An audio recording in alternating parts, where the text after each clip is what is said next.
You've heard of the sea, but have you ever heard of the silence that follows it? This is Mont-Saint-Michel, where the ocean folds itself into the land like a secret. It's a place of miracles and whispers, where the tide comes and goes like a heartbeat. It's a place of pilgrimage and wonder, but there's something about the lighthouse that feels off. It stands alone, as sentinel on the edge of the world, but the locals say it's never been fully claimed by the sea or by the light. You ever wonder how a place becomes a legend? Well, Mont-Saint-Michel wasn't always a haunted lighthouse. It started as a humble Benedictine abbey, built on the cliffs of a tidal island in the 9th century. The monks came to pray, but they also came to protect the coast from Vikings. The abbey grew, and so did its influence. By the 12th century, it was a major pilgrimage site, a place of miracles and miracles gone wrong. Some say the monks were haunted by the spirit of the drowned trapped in the tides and the salt. Then came the French Revolution. The abbey was seized, the monks fled, and a lighthouse became a symbol of the people's power. It was used as a prison, a shelter, and a place where hope and despair walked hand in hand. By the 19th century, the lighthouse was restored as a beacon of safety, but the ghosts of the past still linger. The sea, the wind,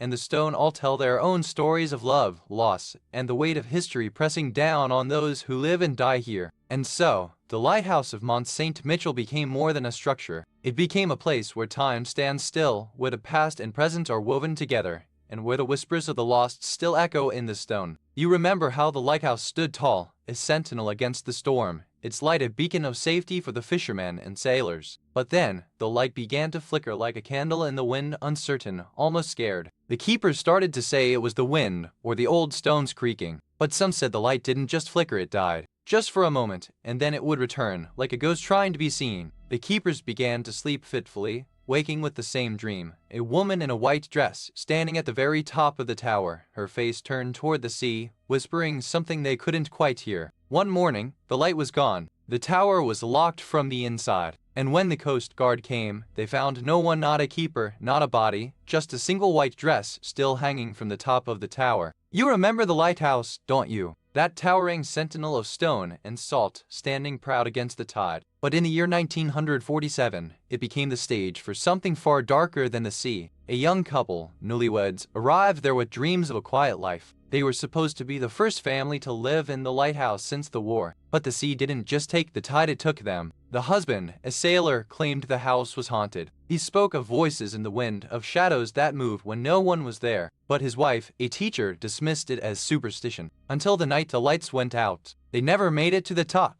The next morning, the wife was found at the base of the stairs, pale and silent, her husband missing. The Coast Guard searched for days, but no bodies were ever found. Just the echo of their voices in the wind. And to this day, the lighthouse still stands, but you can hear those voices, those whispers. A reminder that some places are never truly empty, and some secrets are best left undisturbed. I once spoke with a retired lighthouse keeper who swore the sea whispered in the dark. He said the light would flicker, then vanish for minutes, as if the tower itself was holding its breath. Another visitor, a young woman, claimed she saw a figure in the tower's upper window clad in a white robe, holding a lantern like a candle in the wind. There are also those who claim the lighthouse never sleeps, its light is always on, even when no one is there, even when the world has moved on. One fisherman said he saw the light guide his boat safely through the storm, only to find it gone when he reached the shore. He still says the light was there, but it didn't belong to any tower. There are no maps for what lies beyond the lighthouse. Only stories and the sea, which remembers everything it has ever seen. The first thing the investigators noticed was the silence. Not the kind of silence you feel in a quiet room, but the kind that feels like the world has forgotten to breathe. They brought in equipment, but the lighthouse seemed to mock their tools. The cameras blinked, the microphones picked up nothing, and the thermometers stayed frozen at 45 degrees. One of the team claimed to hear a voice low, echoing, like it was coming from the stones themselves. They tried to dismiss it, but the voice kept repeating the same phrase, "The light must not go out." They found old journals in the archives, written by the lighthouse keepers. The entries spoke of a strange light at night, a presence that lingered even when the beam was off. Some even mentioned the light pulling people in, like a siren's call. The final clue came from an old sailor's map. It showed a hidden cove near the lighthouse, marked with a symbol that matched the seal on the keeper's journals. They didn't know what it meant, but they knew they were close to something real. You know, the one thing that has never been explained is the sound. Not a sound of footsteps, not a whisper, but a sound that seems to echo from the very stones of the lighthouse itself. It's not a sound you hear in the sense of hearing it, but a sound that you feel like the walls are breathing or the stone is alive with a memory it's not ready to share. Some say it's the cry of a sailor lost in the storm, others say it's the voice of a lost love, but no one knows for sure, and that's what makes it so haunting. And so it remains, a mystery wrapped in stone, waiting for someone to listen, to feel, to hear what the lighthouse has been trying to say all along. You've heard the whispers, haven't you? That the lighthouse isn't just a beacon, but a keeper of secrets, some say, even a prison for the souls that linger. Some say the lighthouse was built not just to guide ships, but to trap the restless spirits of those who drowned in its waters, men and women who never found peace in the deep. Others believe the lighthouse is cursed by the devil himself, who once made a pact with the monks to protect the coast in exchange for their eternal suffering. And then there's the tale of the keeper who vanished one stormy night, leaving only his lantern burning and a trail of footprints leading into the sea. To this day, the locals still murmur about the lighthouse's howling, how it swallows the light and the souls of those who dare to stay too long. You see it now, don't you? The lighthouse stands, proud and tall, but the light within it is just a memory. The question is, was it ever real at all? Some say the light was a trick, a way to keep the tourists coming. Others say it was a beacon for the lost, a signal for the living to find their way back. And then there's the mystery of the missing light. Was it a ghostly light, or did it simply fade away? No one knows for sure, and that's what makes it so haunting. So, as you stand there listening to the waves and the wind, do you feel it? That faint flickering glow, just out of reach, waiting to be seen again. You know, sometimes the quietest places hold the loudest echoes, like a lighthouse, standing alone on a cliff, watching over the sea, but also over the memories of those who came before. It's not the storm that haunts us, but the silence that follows. The kind of silence that makes you pause, look around, and wonder if you're truly alone. And sometimes the most haunted places are the ones we least expect, like a lighthouse that's never been abandoned,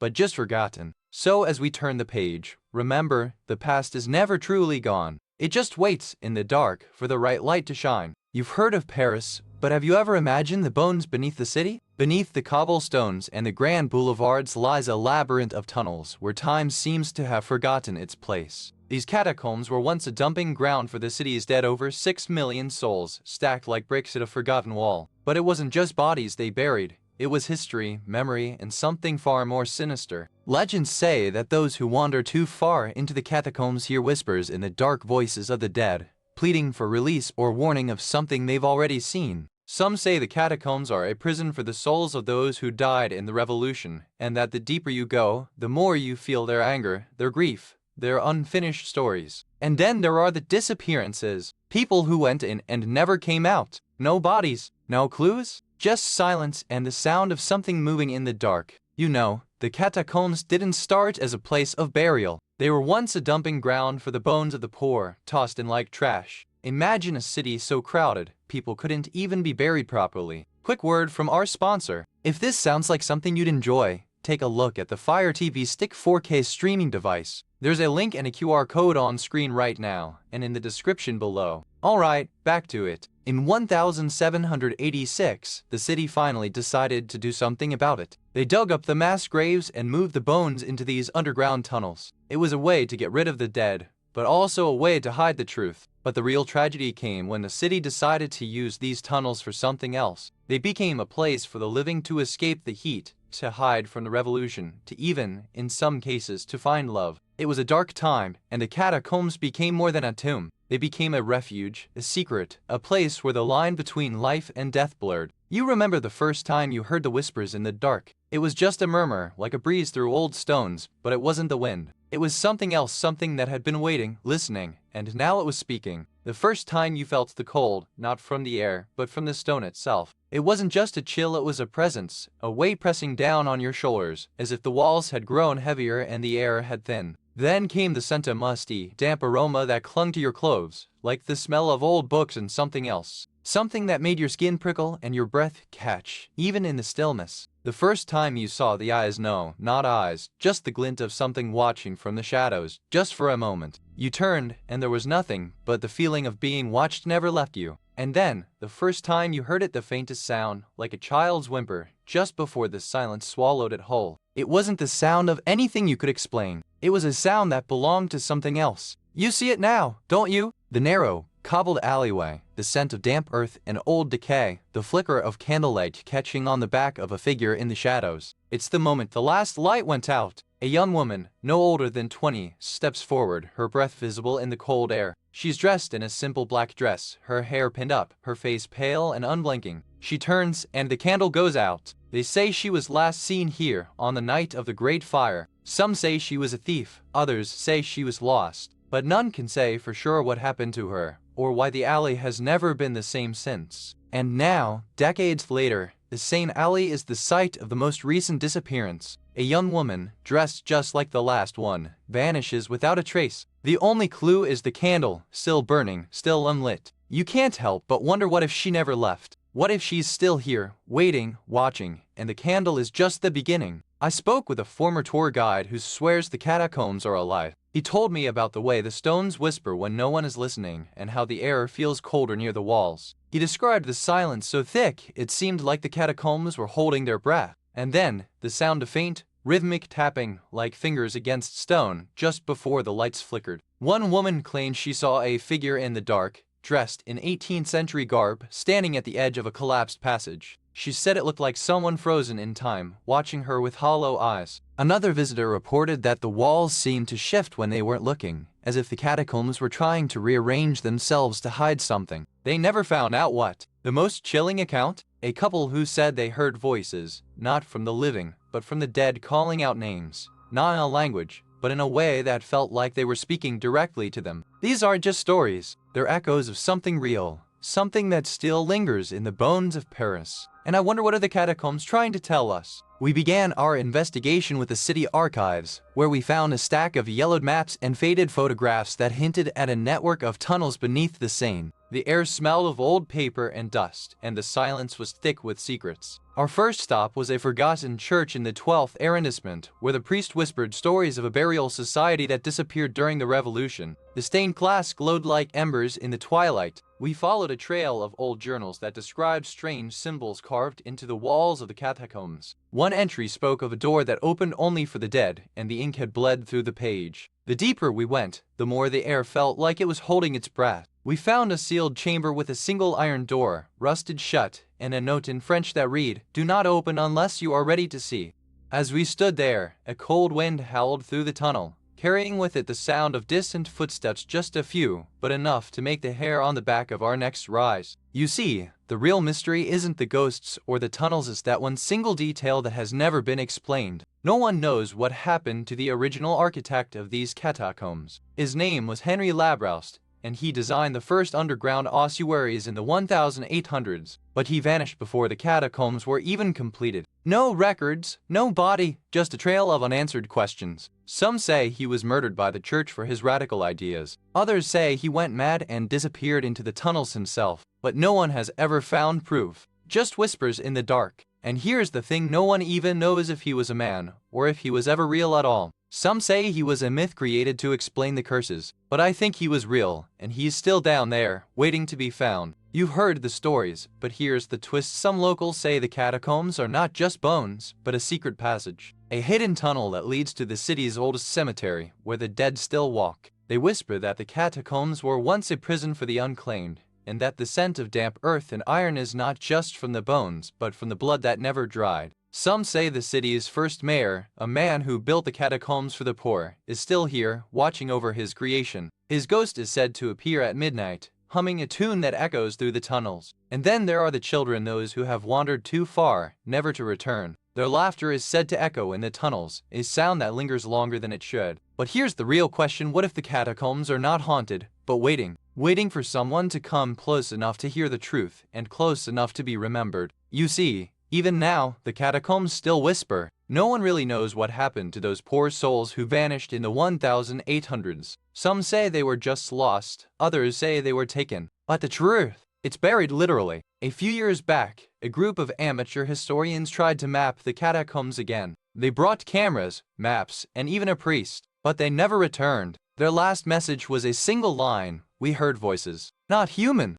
You know, sometimes the most haunting stories aren't the ones that scream, but the ones that whisper, like the wind through the catacombs, or the echo of a name you never quite heard. And just like that, the silence returns, thicker than fog, heavier than memory. You can almost hear it, the unspoken truth of the past, waiting to be remembered. So as we step away from the catacombs, I leave you with this: the past is never really gone. It just waits, patient and quiet, in the places where we least expect it. But before we go on, let me ask you, have you ever felt as something was watching you, not with malice, but with memory? Well, I hope you're ready for the next story, because the past has a way of finding us, and sometimes, it's not even looking for you. You've heard of places that just sit there, quiet and still, like they've forgotten how to be haunted. But Priory House? That place still whispers. You can hear it in the wind, the creak of its ancient beams, the way the shadows don't quite match the light. Built in the 1600s, Priory House was once a place of power and privilege. A noble family lived there, their lives marked by scandal, secrets, and a tragedy that still lingers in the walls. You can almost feel it, the weight of history pressing down on every stone. Local legends say the house is cursed, that the spirits of those who died there still roam its halls. Some say they're just lost souls, others say they're angry. But one thing is certain, no one leaves Priory House the same.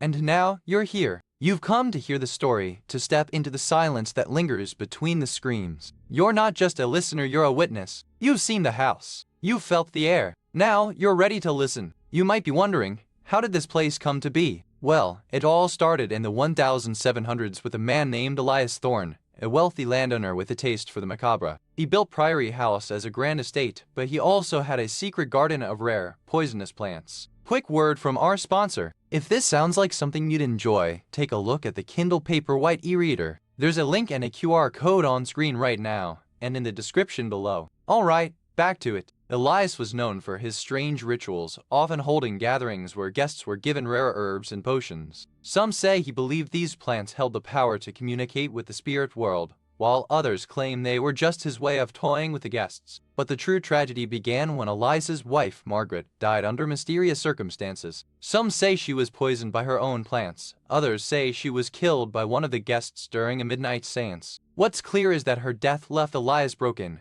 and the house fell into disrepair. The house was eventually inherited by Elias's son, Thomas, who tried to restore it but couldn't shake the feeling that something was watching him. He left abruptly, never to return, and the house was abandoned for decades until the first rumors of strange noises and shadowy figures began to spread. And so, the story of Priory House began. A place built on secrets, filled with whispers of poison, madness, and the lingering presence of the past. But the real question is, what happened to Margaret Thorne, and why does the house still scream her name in the night? You remember the first time you heard it, don't you? A low, keening sound, like a child's cry caught in a storm, echoing through the empty halls of Priory House. It wasn't the wind, not really. Something older, something hungrier, was stirring. The servants said it was the house itself, the old stones whispering secrets they weren't meant to know. But you knew better. You'd heard that sound before, in your dreams, in your sleep, when your back was turned and the world had gone quiet. And then it began to change. The sound grew louder, more desperate, like someone trapped behind the walls, calling for help.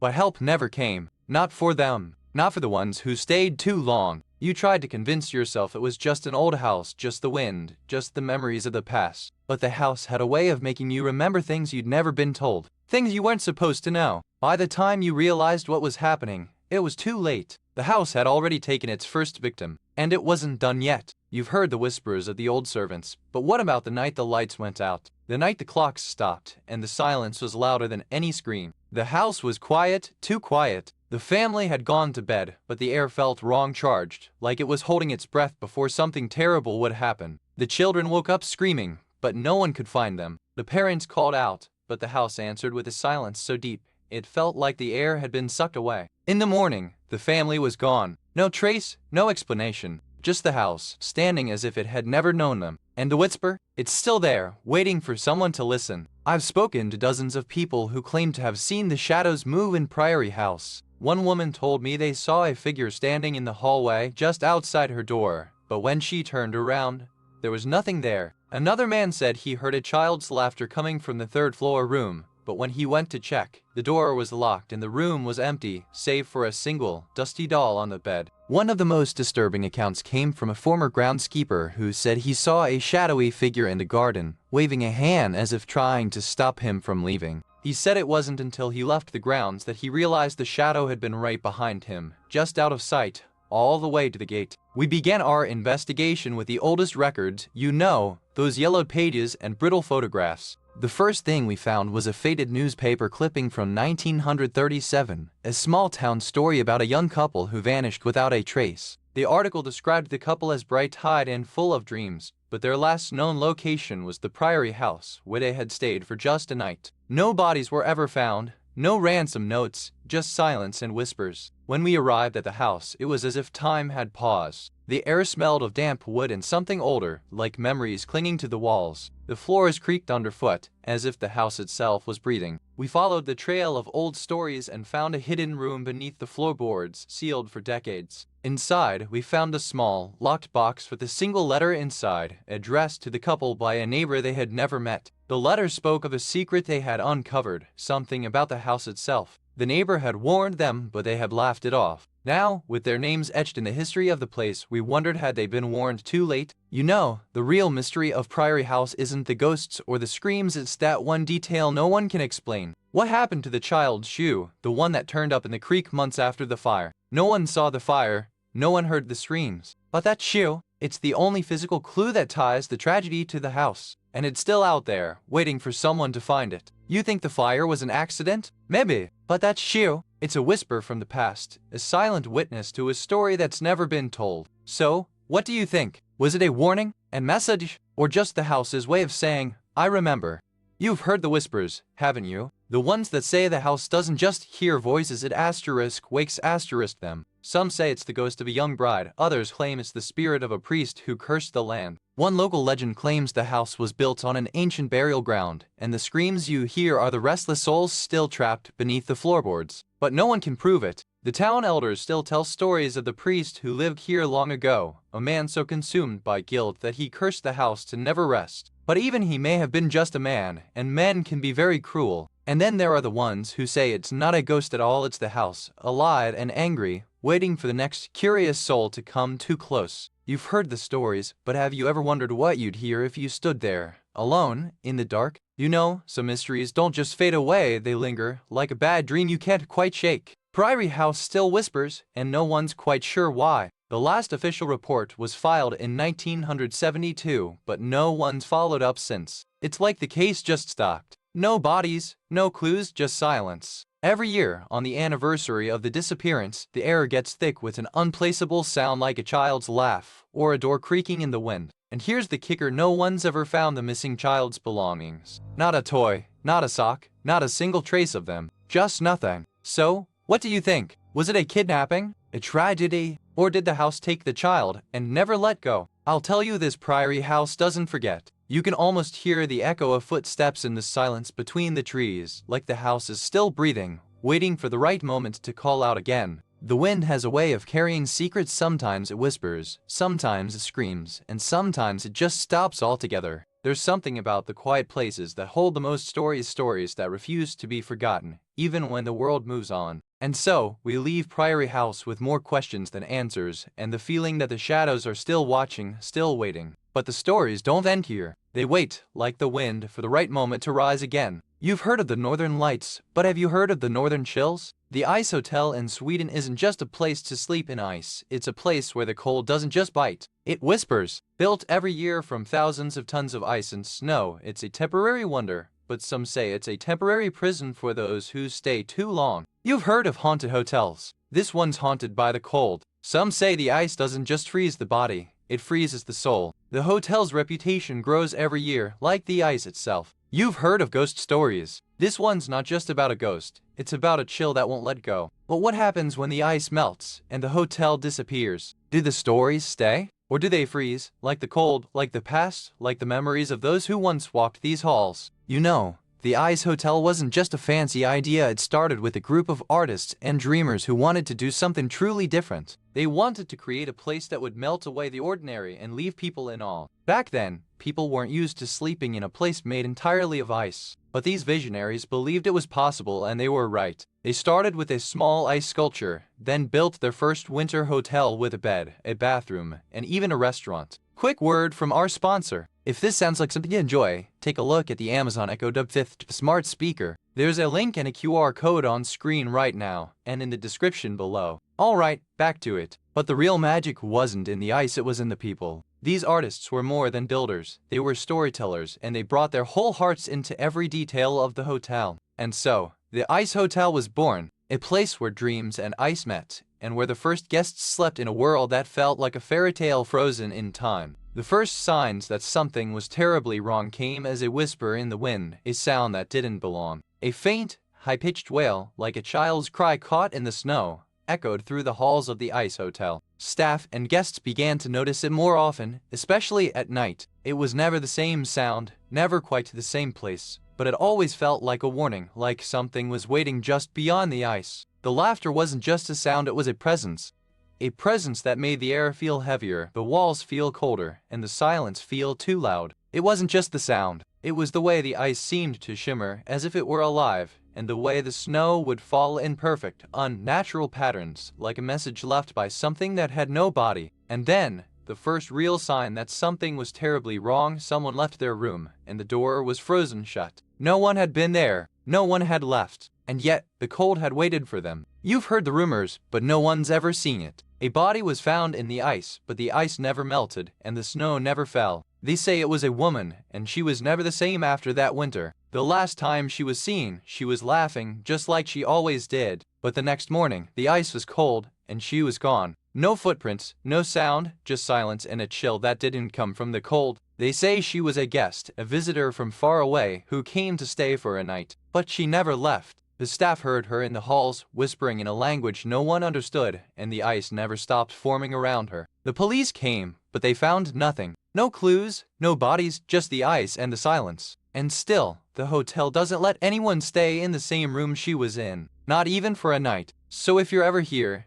and you hear a faint, female voice, don't look back. Just keep walking. And if you feel the cold where it shouldn't be, remember, the Ice Hotel never forgets. I've spoken to several people who claim to have heard the Ice Hotel whisper. One woman said it came to her in a dream, as if the ice itself were breathing. Another guest described waking up to the sound of a child's laughter echoing through the corridors, only to find no one else in the room but herself. One of the staff members told me about a guest who refused to leave, claiming the hotel had taken over his mind. He never returned, and his room was found locked from the inside. These stories aren't meant to scare you, they're meant to remind you that even in the most beautiful places, the past can never truly freeze. The first clue came in the form of a faded Polaroid, found in a drawer beneath a dusty typewriter. It showed a young couple in a snowsuit, their faces lit by the soft glow of a fire, standing in a room that looked nothing like the Ice Hotel today. When the investigator asked about the photo, the hotel's caretaker just smiled and said, "That was a long time ago, and it wasn't a real place." But the photo had a date 1987, and the room in the picture was the one now sealed off, never opened since the 1990s. Then there were the temperature readings. No one could explain why the sealed-off room stayed at a constant 28 degrees Fahrenheit, even in the summer. It was colder than the rest of the hotel, and the air inside smelled faintly of burnt sugar and old photographs. The caretaker insisted it was just the ice, but the investigator noticed something odd when they opened the door. The temperature dropped instantly, and the sound of a child's laughter echoed from inside,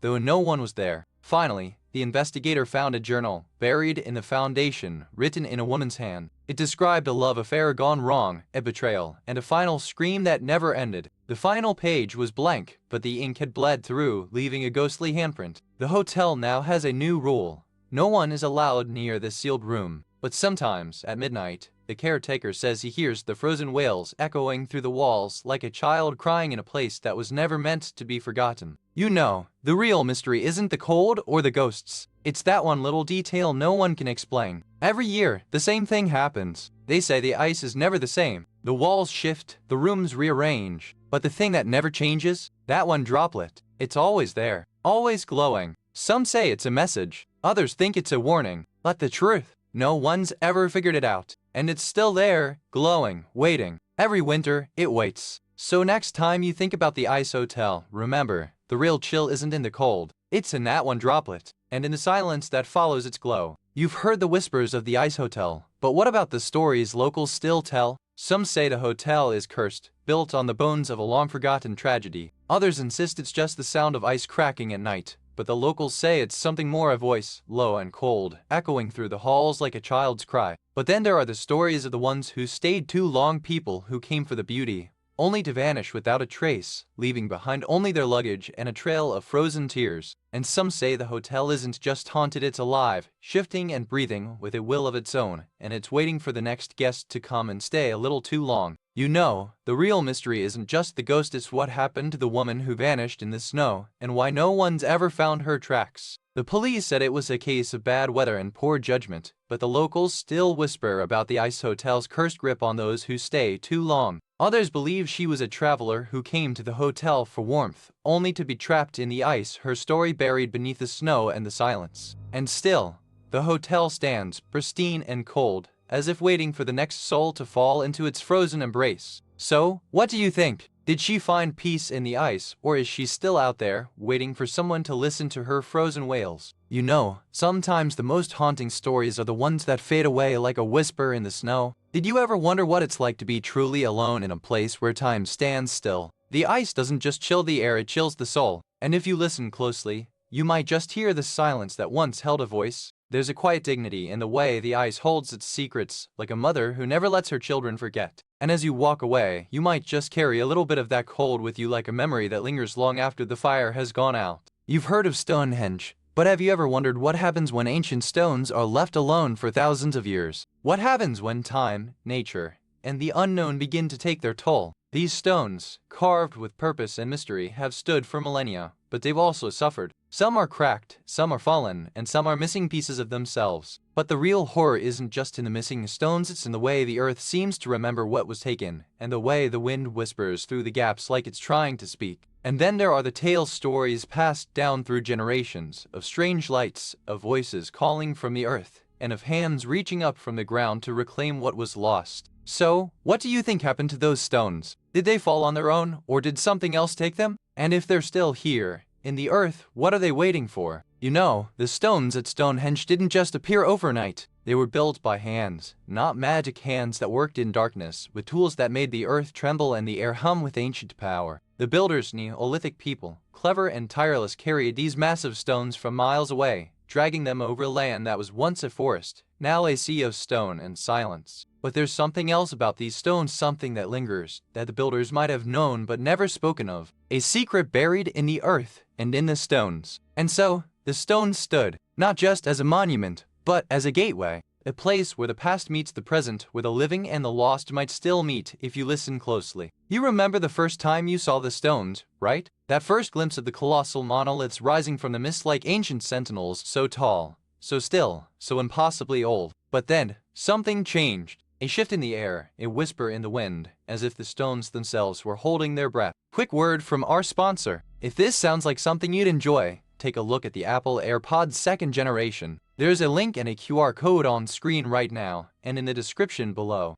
Alright, back to it. It started with a rumor. A local farmer told me he'd found a piece of stone that wasn't there before, lying on the ground like a broken tooth. He said it had a strange pattern, almost like a face, carved into its surface. The kind of face that looks back at you, not with recognition, but with warning. The local historian, a woman with a voice like a kettle on the boil, warned me not to take the stories too seriously. They're just old stones, she said. They've been here for thousands of years. They've seen more than most of us. But I didn't believe her. Not after the way the stones seemed to watch me as I walked among them. It was the silence that unsettled me most. Not the silence of the early morning, but the silence of something waiting. A silence that made the air feel heavier, as if the stones were holding their breath, or maybe waiting for something or someone to return. And then, one night, I heard it. A sound like a whisper, like a sigh, coming from the stones themselves. Not the wind, not the earth, but something inside the stones. Something that had been waiting, and was finally speaking. You ever notice how the stones at Stonehenge seem to watch you? They don't just stand there, they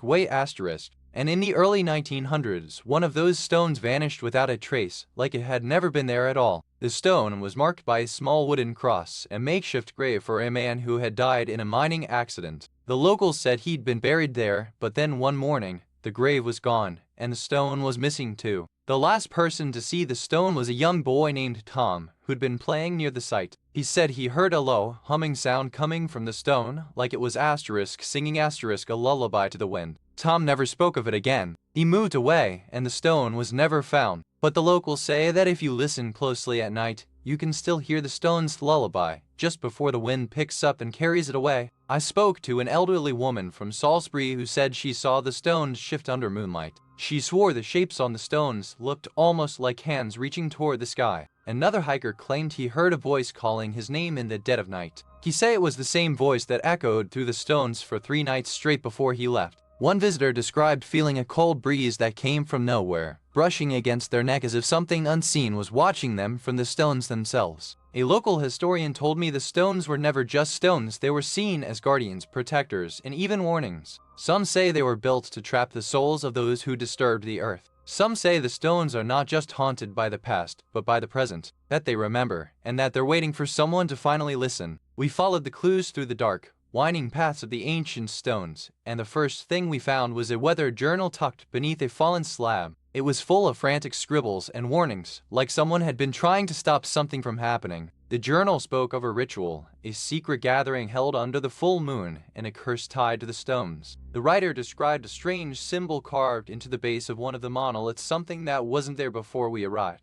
As we searched, we found more strange things, bits of old cloth, a rusted key, and a small, hollowed-out stone that felt too warm to be natural. It was like the place itself was trying to tell us something. We even found a map drawn in chalk, leading to a spot we hadn't noticed before, a hidden crevice between 2 stones, where the air felt heavier and the silence was louder than anywhere else. And then, just as we were about to step into the crevice, the wind changed, and the temperature dropped. It was as if the place itself had turned its back on us, and the story was only just beginning. You know, there's one thing about Stonehenge that has always bugged me. Not the stones, not the silence, but the fact that no one really knows what happened to those poor little blue stones. They were moved here from hundreds of miles away, dragged across mountains and valleys. And yet, they're the only ones missing from the site. No one has ever figured out why they vanished. Some say they were taken by the Romans, others by the Celts. But no one has ever found proof. It's like the stones have their own secret, and they're not sharing it with us. Maybe the answer is right here,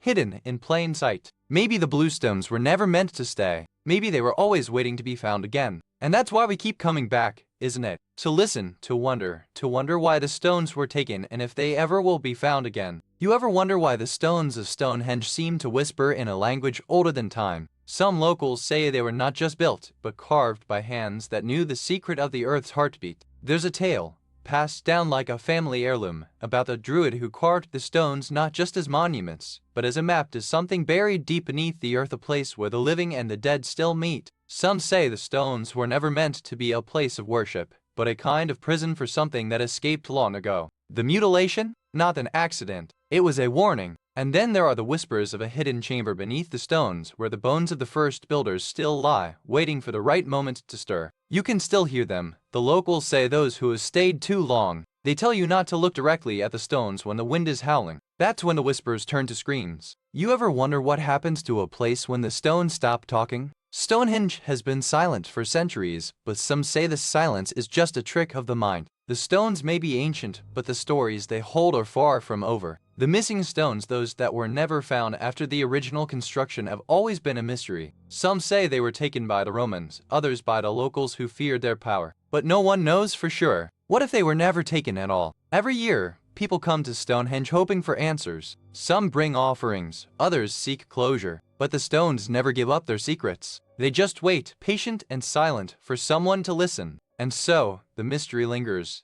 not in the stones themselves, but in the hearts of those who visit. The stones are still there, just as they were when the first builders laid them. But the questions remain, waiting for the right voice to ask them again. You know, sometimes the quietest places hold the loudest echoes. Stonehenge isn't just stones and silence, it's a whisper of something ancient, something unfinished. We came here seeking answers, but maybe we were never meant to find them. The earth remembers more than we ever could. And so, as we leave this place, we carry with us not just the weight of history, but the hush of something still waiting to be heard. Maybe the true mystery of Stonehenge isn't the stones themselves, but the silence between them. You've heard of haunted castles, but have you ever heard of a cellar so cursed it made the castle itself seem tame? Castle Comet, in the heart of the English countryside, has a reputation that's as old as the stones beneath our feet. This isn't just a place with a few ghostly whispers, it's a place where time seems to stop, and the air feels heavier than the weight of the earth itself. You've felt that, haven't you? That moment when the world holds its breath. Legends say the cellar was built in the 1600s during a time of great turmoil and bloodshed.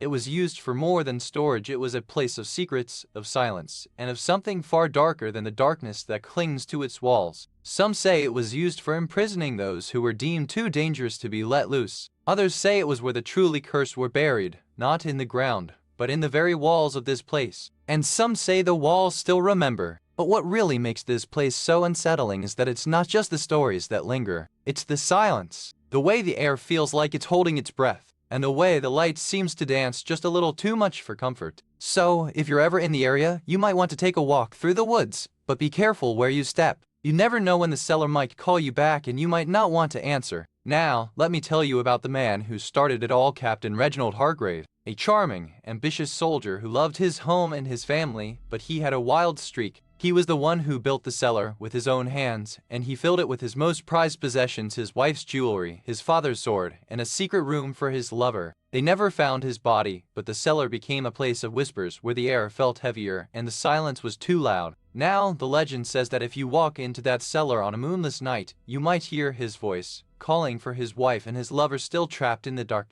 And if you're not careful, the cellar might take you in, just like it took him. That's how the curse began, and how it still lingers today. Quick word from our sponsor. If this sounds like something you'd enjoy, take a look at the Stanley Quencher 40 tumbler. There's a link and a QR code on screen right now, and in the description below. Alright, back to it. You remember how the air changed that night, didn't you? It was like the world held its breath, and the shadows grew longer than they should. The wind had a different sound, like a whisper just out of reach. The clock on the wall stopped at 11:47. Not just the hands, but the whole thing, like time itself, had frozen. It was the first clue that something was wrong, and no one could explain it. The smell was different too, like damp earth and something sweet, like burnt sugar. It clung to your clothes and your skin, and you couldn't shake it, no matter how hard you tried. Then came the sound. A low, guttural hum, like a voice just below the edge of hearing, repeating the same word over and over. No one could tell you what it was, but they all knew it was meant for them. And finally, the cold. Not the kind that comes from a draft, but a deep, bone-chilling cold that followed you wherever you went. It was like the cellar had a will of its own, and it didn't want you there. You've heard the whispers of Castle Comes's cursed cellar, but what really happened there? A woman vanished without a trace, leaving behind only a diary and a single, blood-stained handkerchief. The last entry in her diary speaks of a cold, whispering presence in the dark and a voice that said, "You were never meant to leave." It's the only clue we have. Her body was never found, but the cellar has since been sealed off, its door left slightly ajar, as if waiting for someone to come back. Some say the voice in the cellar still calls out to the lost, and the diary's final line has become a warning: the cellar remembers everything. And if you ever hear a handkerchief fluttering in the wind, just remember, the cellar doesn't forget. One of the earliest accounts comes from a woman named Margaret, who said she heard the cellar groan like an old man in pain during a storm. She said it wasn't wind, it was something inside. Another witness, a retired teacher named Eleanor, claimed she saw a faint glow from the cellar one night. She said it wasn't the moon, and it wasn't a fire, just a cold, green light. Some say the cellar is haunted by the spirit of a woman who was wrongfully imprisoned there. Others believe it's the ghost of a child who never left. One man, who had been raised in the house, said he could feel the cellar watching him. He said it wasn't fear, it was something deeper, like the walls were remembering. These stories are just tales. They're echoes of something that lingers, something that never leaves. And sometimes it listens back. We began our investigation with a simple question: what happened in that cellar? The locals were hesitant, but one old woman, Mrs. Wren, gave us a clue. She said the air smells like burnt sugar and old secrets. The first thing we found was a ledger, yellowed and brittle, tucked behind a loose floorboard. It detailed transactions from the 1800s. Some names were crossed out, others were never accounted for. One night, as we sat in the cellar, the music box began to play on its own. The melody was sweet, but the notes seemed to carry a message, like a whisper from the past, trying to tell us something we weren't ready to hear. The final discovery was a diary, hidden behind a loose brick in the wall. The entries were written in a child's hand, filled with fear and wonder. It spoke of a secret room, a hidden place where the light never went out. We never found the secret room, but we found something even more unsettling. A sense of presence, as if the past was still here, waiting for us to listen. You know, there's one thing that's always bugged me about this place. No one ever talks about it. It's like they're all just skipping over it. What happened down there, exactly? They say the cellar was sealed off after the tragedy, but they never say what sealed it. or why the door was never opened again. It's like the whole thing was just forgotten, or maybe it was never meant to be found. And you know what's really strange? The people who lived here after the tragedy, some of them said they heard voices down there, like someone was calling out, but no one ever went to check. Maybe they were afraid, or maybe they knew what was waiting for them. So here's the thing, dear listener. If you ever find yourself wandering near Castle Comet, don't go near that cellar. Not unless you want to know the truth. But I'm not sure even the truth is something you'd want to hear. And if you do go near it, well, I hope you come back to tell the story. Or maybe not. Some things are better left in the dark. You've heard the stories, but some folks say the cellar's got its own kind of language. They whisper in the wind, or maybe the stones remember what happened there. Some say the old caretaker, Mr. Wren, kept a ledger of the cellar's secrets, what it took, what it gave, and who dared to cross its line. They say if you listen closely, you can hear her voice soft, urgent, trying to warn you not to go in. But most folks ignore her. There's even a theory the cellar isn't cursed, it's a gateway. Some say it leads to a place where time doesn't move the way we know it. But no one can say for sure. The cellar keeps its stories, and maybe it's waiting for someone to listen and then to vanish. You know, sometimes the most haunting things aren't what you see, but what you feel. The cellar of Castle Comet is silent now, but the air still holds its secrets like a whisper in the dark. The locals say the door never closes properly. They say it's like something is still holding on, like the house itself is waiting for a return, for a reckoning. No one has ever found the body. No one has ever heard a scream. Just a silence so thick, it feels like the walls are breathing. That's what makes it so unsettling. They say the wind carries a voice sometimes, a child's voice, calling from the depths. But by the time you reach the cellar, it's gone. Just like the child. And so, the mystery lingers, not as a story, but as a shadow. A shadow that watches, that waits, that holds the weight of a life that was never meant to be lost. You ever notice how the quietest places hold the loudest whispers? Castle Comet's cellar isn't just silent, it's listening. Maybe the walls remember more than we do. Maybe they're still waiting for someone to ask the right question. But here's the thing, the cellar doesn't just hold secrets, it holds memories. And sometimes, memories don't like to be forgotten. So next time you're in the mood for a little spooky company, maybe you'll think twice before opening that door. Or maybe you'll just open it and listen. You've heard of castles with ghosts, but Castle Comet? That's a place where the walls seem to whisper secrets. It's not just a castle, it's a living memory. And the cellar? That's where the stories begin. The cellar's entrance is hidden beneath a crumbling staircase, almost forgotten. You'd never guess how much history lies just beneath the floorboards. Some say it's the last place a family was seen before they vanished. You know, the first time someone mentioned that cellar, they were just curious about the old manor, but they didn't know what they were walking into. The stone steps creaked like a living thing, and the air smelled like damp earth and old secrets. The owner at the time was a reclusive baron,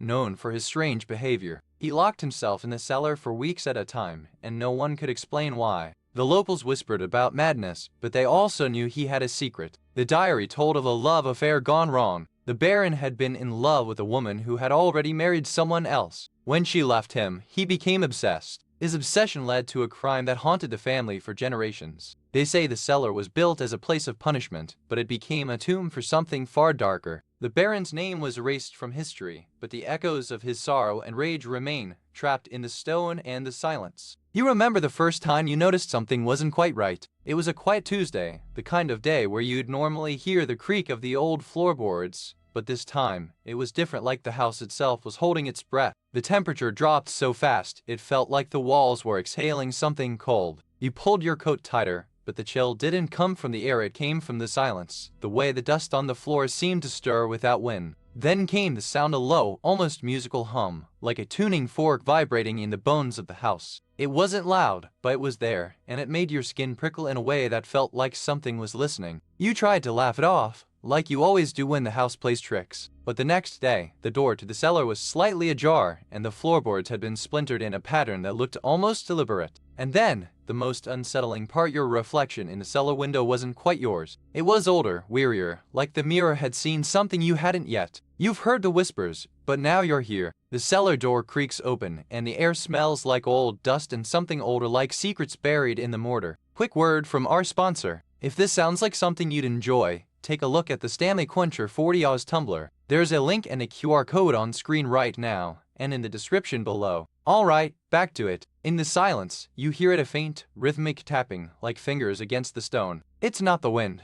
It's not the echo of a past life. It's someone still here, waiting. Then you see a faint trail of footprints leading deeper into the dark. They're not yours. They're fresh. And they end at a door, slightly ajar, like it was just opened moments ago. You hesitate. The tapping resumes, louder now, like a heartbeat. You know you should turn back, but something pulls you forward, like a promise or a threat, something from the past that won't let you go. The door opens just enough to reveal a faint light, like a candle in the dark. And in that light, you see the final clue, a name carved into the stone, barely visible, and it's yours. I met a woman in the village who claims she saw the cellar door open on her own, like it was waiting for her. She said the air smelled like old roses and something sweetly wrong. She told me the figure in the doorway wasn't human. It was tall, wrapped in a tattered gown, and it didn't blink. She ran, and the door slammed shut behind her, leaving her trapped for hours. Another man said he heard whispers coming from the cellar, not from any living soul. He described them as gentle, like a lullaby,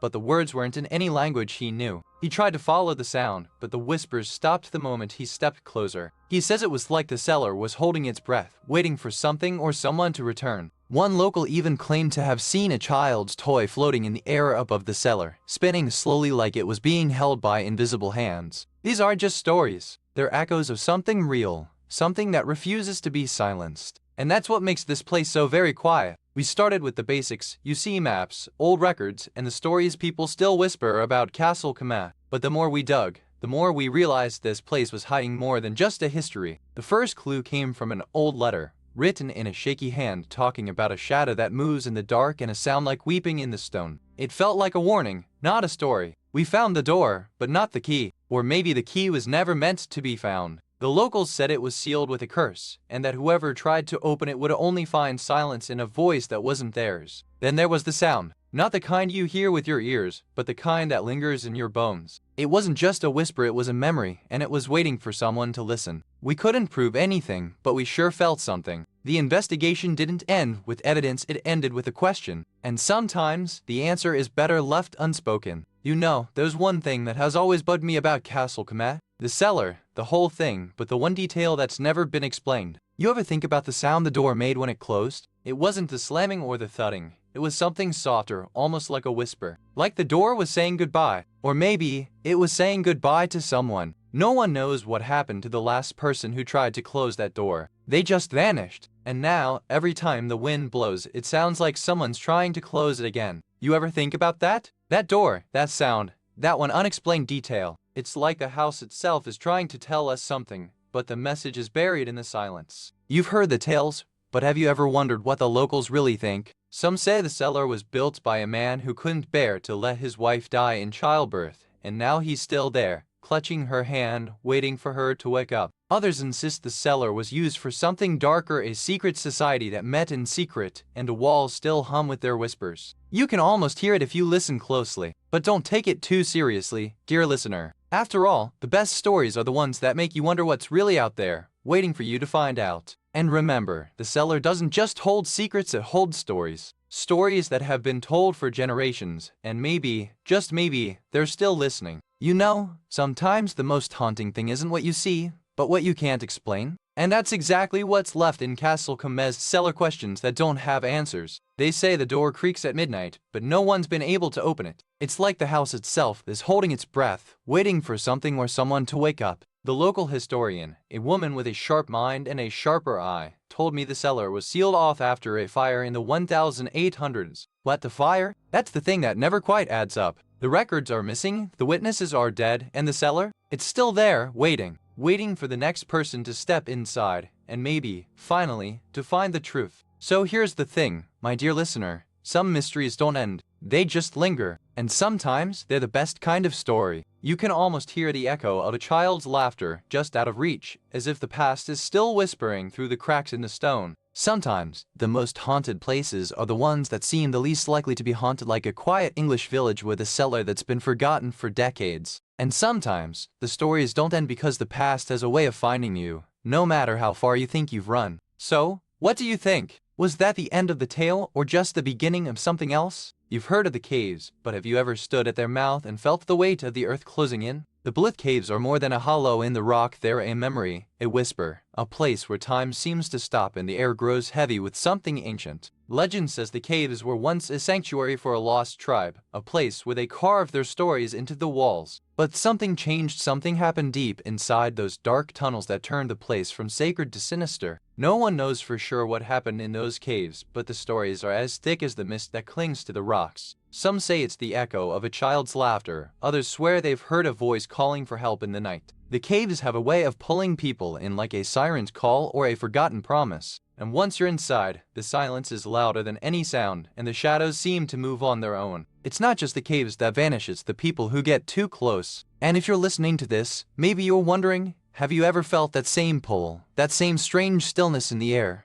when you're far from home and something ancient is watching? You know, the Blith Caves weren't always a place of mystery. They started as a natural wonder, a hidden world carved by time and water, tucked deep in the Appalachian foothills. In the early 1900s, a group of intrepid explorers led by a young geologist named Samuel Blith ventured in, drawn by the promise of discovery and the thrill of the unknown. The team spent weeks mapping the caves, but something was different. The deeper they went, the more the air seemed to shift, as if the walls themselves were listening. Then one night, Samuel disappeared. The others never found him. They came back to the caves, but the echoes of his laughter still linger in the stone. You remember the way the caves felt the first time, like a secret only the earth knew. But then, the air changed thicker, colder, like the ground itself had taken a breath and held it. The guides started to act strange, stuttering, glancing over their shoulders, their usual confidence replaced by this quiet unease. You could feel it in the silence between their words, like something was listening. Then came the whispers, just a breath, a sound like wind through hollow bones. Not from the rocks, not from the wind, but from somewhere inside the cave, as if the walls themselves were speaking. The guides started to vanish, one by one. No one saw them leave, no one heard them go. Just the silence, and the feeling that the cave had swallowed them whole, like a story that was never meant to be told. And then, the last guide disappeared. No trail, no sound, just the echo of a voice that wasn't theirs, and the faint scent of something old, something wrong, lingering in the air. One stormy night, the caves fell silent. The air grew thick with tension, as if the earth itself held its breath. You could almost hear the echo of a last, desperate cry. A group of hikers vanished without a trace. No footprints, no tools, just the eerie silence of a place that had swallowed them whole. The last radio signal picked up was a muffled scream, followed by static.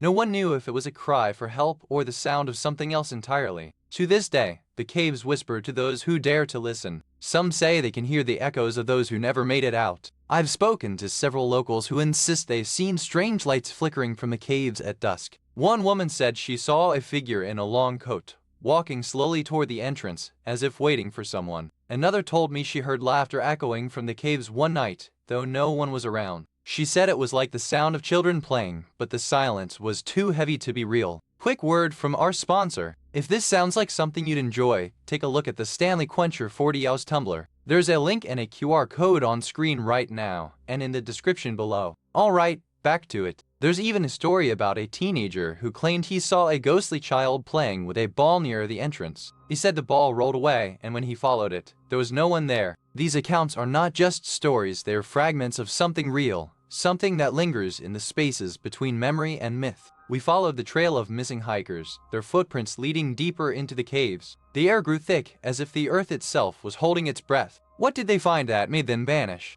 The first clue was a faded map, tucked inside a hollowed-out tree root. It showed markings we didn't recognize, symbols, not paths. Who left this behind, and why? Then there was the silence. Not the absence of sound, but the weight of it, pressing down like a veil. It was as if the cave had swallowed every echo. And the scent! A faint, metallic tang, like rusted iron or something older. It clung to the air, lingering even after we left. What was it? And what did it mean? The deeper we went, the more the cave seemed to change. The walls shifted, the paths twisted. It was like the cave itself was alive, watching, waiting. You know, the most puzzling thing about Blith Caves isn't the whispers, or the cold spots, or even the missing hikers. It's the fact that no one could ever find the bodies. They searched for weeks, months, years. Every rock, every crevice, every inch of that cave. And still, not a trace of any of them. There's no sign of struggle, no blood, no weapons, just nothing. Like the caves swallowed them whole, and then exhaled. So what happened to them? And why does no one ever find the bodies? That's the real mystery, isn't it? You've heard the tales, but what about the whispers that never make it to the papers? Some say the caves are cursed, others that they're just a natural trap for the unwary. Have you ever wondered what happens when you lose your way in the dark?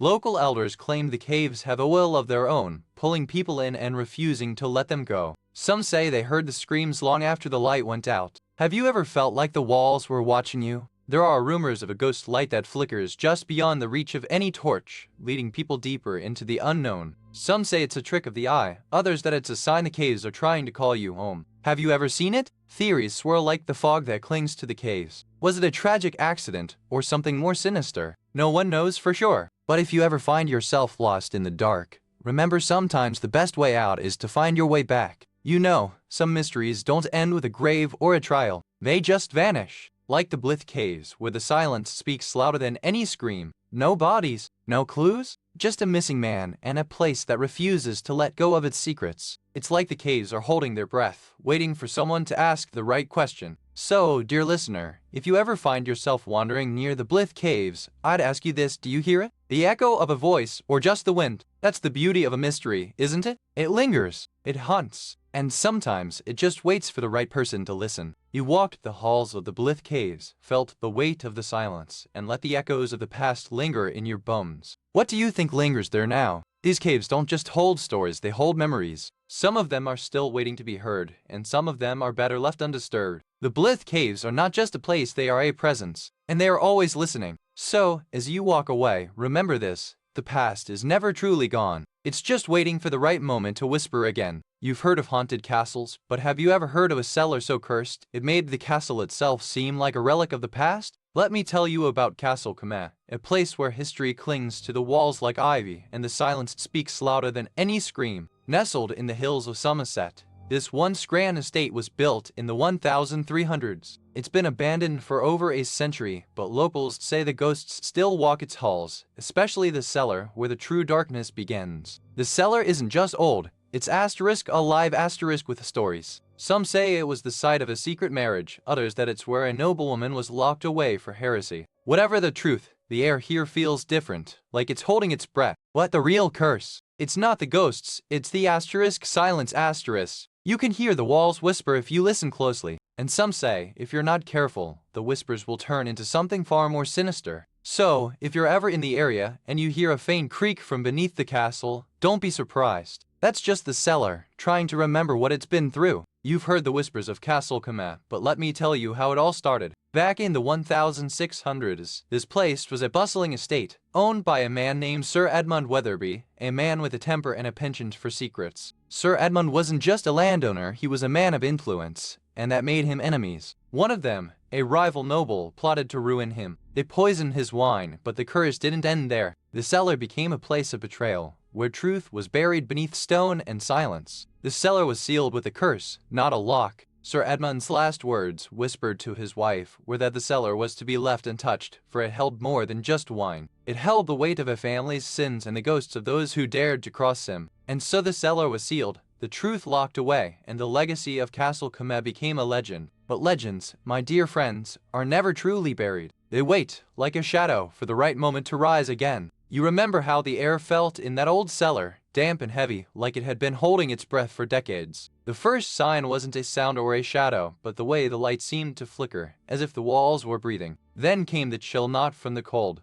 but from the way the temperature dropped just when you thought you'd settled in. You looked around, and the floorboard seemed to shift under your feet, like the house was trying to tell you something. The next morning, the gardener found a broken jar of marigolds by the well, the flowers wilted and blackened. No one had touched them, yet the stems were bent in a way that made your skin crawl, like they'd been held there by invisible hands. Then the clock started to stop, not just once, but every time they reached a certain hour. You checked the time, you checked the clock, and still it stopped at 3:17, the hour the last servant disappeared. The final sign came when the radio tuned itself to a frequency you didn't know existed. Static, then a faint whisper. Help us, before the signal cut out, leaving only silence and the sound of something moving in the walls. You've heard the rumors, but now you're standing in the very heart of it. This is where it all went wrong, where a young woman vanished without a sound. The cellar, dark and damp, holds more than just rot and dust, it holds silence. The last known sighting was of her walking alone, a lantern in her hand, the wind howling like a mournful beast. She never made it to the door. The door was left ajar, as though she had been called inside by something she couldn't see. To this day, the cellar is sealed off, but sometimes, in the dead of night, the air grows colder, and the wind seems to carry a whisper, just a whisper of her name. It's not the sound of a voice,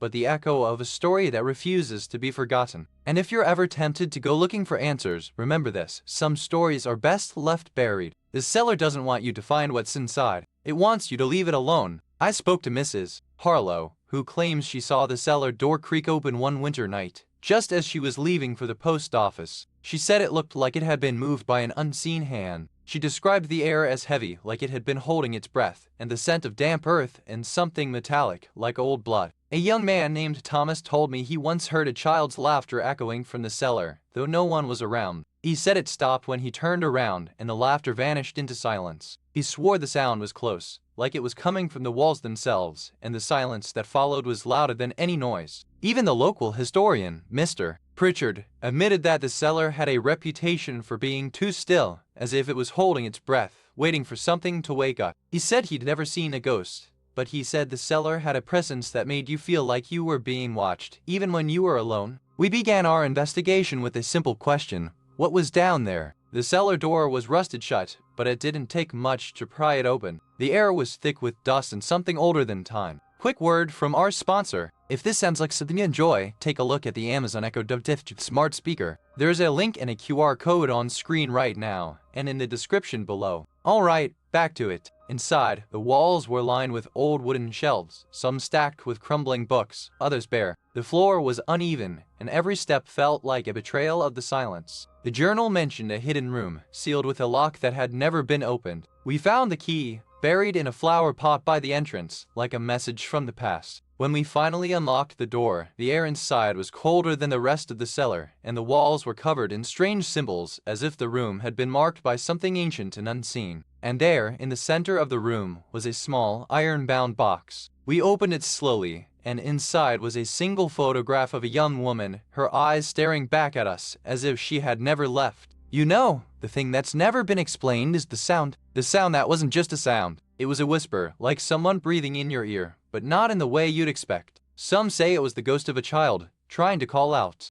Others say it was the wind, but the wind doesn't whisper like that, and no one has ever heard it since. Not even the people who live here now. No one dares to go in after dark, not even the locals. They say the sound is a warning, a sign that the house isn't just haunted, it's remembering something. Something it's not ready to let go of. And that's the thing. The one detail that has never been explained. The sound. The whisper. The breath. The house is still waiting. For what? I don't know. But it's still waiting. You've heard the tales, but what do the locals really believe? Some say the cellar was built by a 17th century warlord who made a pact with the devil. Others whisper it's the ghost of a bride who was buried alive during a wedding in 1682. One old man told me the cellar still smells like rosewater and iron, like a wedding dress soaked in blood. He said it's not the devil or a ghost, but the memory of a love that was stolen and a life that was cut short. There are even those who believe the cellar isn't haunted at all but cursed, that the stones themselves are alive, and the walls remember every secret that was ever whispered in their dark embrace. So, what do you think? Is it a ghost, a curse, or something even older than the castle itself? Maybe the truth is buried deeper than anyone ever dared to dig. You know, some mysteries are like old wine bottled long ago, but still rich with flavor. And this one, it's been buried for over a century, yet the taste of it lingers. The last letter from the family was written in 1923, a plea for help.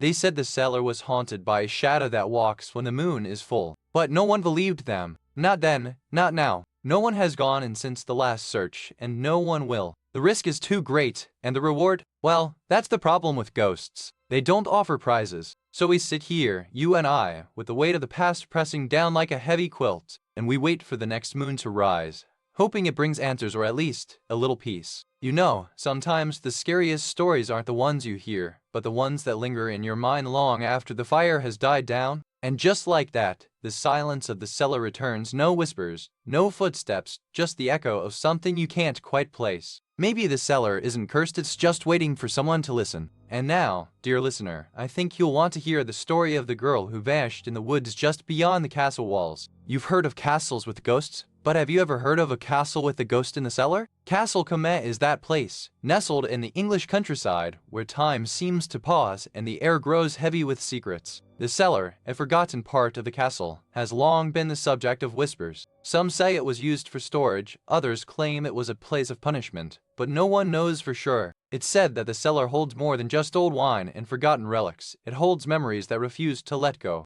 Some visitors claim to hear whispers or feel a cold breath on their neck as they walk through. And then there are the stories of disappearances, of voices calling from below, of child's laughter echoing through the stone. The cellar of Castle Comet isn't just haunted, it's haunted with purpose. So, if you're the kind of person who likes to chase the cold, the dark, and the stories that refuse to die, come with me. We're about to step into the heart of a cursed cellar. You know, the first time the Comet family moved into that old stone house, they didn't realize the cellar was already a tomb for something far older than their own bloodlines. The cellar was built in the 1200s when the land was wild and the only way to store food was to bury it beneath the earth where the cold kept it safe from raiders. The Comets were curious, of course. They opened the door one winter night, and what they found inside was not a cellar at all but a sealed crypt filled with bones and whispers. They tried to move on, but the cellar never let them go. It called to them in the night, in the form of a cold wind and a faint, childlike laughter echoing from the depths. And so, the Comet family left, not because they were scared, but because they knew that some secrets are best left buried, even if they're not in the ground. You remember the way the air smelled in that old cellar, like damp earth and something just a little too sweet. It wasn't the kind of smell that lingers in your memory, it was the kind that clings to your bones. The first time the lights flickered, it was just a moment, but you swear the shadows moved like they had a will of their own. You turned to look, and the moment was gone. One night, you woke to the sound of footsteps. Not in the house, not in the halls, but down below in the cellar. You called out, but no one answered, just the sound of something moving. And then, the cold. Not the kind that comes from the window or the draft, it was a deep, bone-chilling cold that came from the walls, like the cellar itself was holding its breath. You tried to convince yourself it was just old house quirks, but the cellar wasn't just haunted. It was alive, waiting, watching, and not at all happy with your presence. You know, sometimes the most chilling stories are the ones that start with a simple question like, where did they go? The Comet cellar was never empty, but the last time anyone saw the young couple, the door was locked from the inside. Neighbors say they were just leaving for a quiet evening, but the next morning, the door was locked. No one heard a sound. The police checked the locks, but the door wouldn't budge until the morning after, when it opened on its own. Years later, a curious child dared to enter, only to find the same door unlocked. But when they stepped inside, the light went out, and the echo of laughter followed them out, louder than any sound they had ever heard. To this day, the door remains locked, but the whispers never stop. You can still hear them at night, if you're quiet enough. And if you're lucky, you might just hear their names calling for help, or for peace. I've spoken to a few locals who insist they've seen the cellar door creak open on their own. No one around. They swear they heard a child's laugh echo through the stone walls just before the door slammed shut again. One woman, Mrs. Bellamy, said she was sure she saw a figure in the doorway, dressed in 19th century clothes, just standing there, smiling at her before disappearing into the mist. A local boy, just 12, claimed he once followed a fox into the cellar and found a small child's shoes sitting in the middle of the floor, perfectly placed, as if waiting for him. He never told his parents what he saw, but he's never been the same since. He says he dreams of a little girl with long dark hair and eyes that follow him no matter where he goes. His stories are not meant to scare, but to remind us that some places hold memories, some of them not our own. And sometimes, they just want to be heard. We started by tracing the cellar's origins back to the 1700s when it was built as a storage room for the estate's wine and herbs. But the records were sparse, and the older villagers hinted at a more sinister purpose. The first clue came when we found a rusted iron key in the mud near the cellar's entrance. Its edges were worn from years of use, and it fit perfectly in the lock.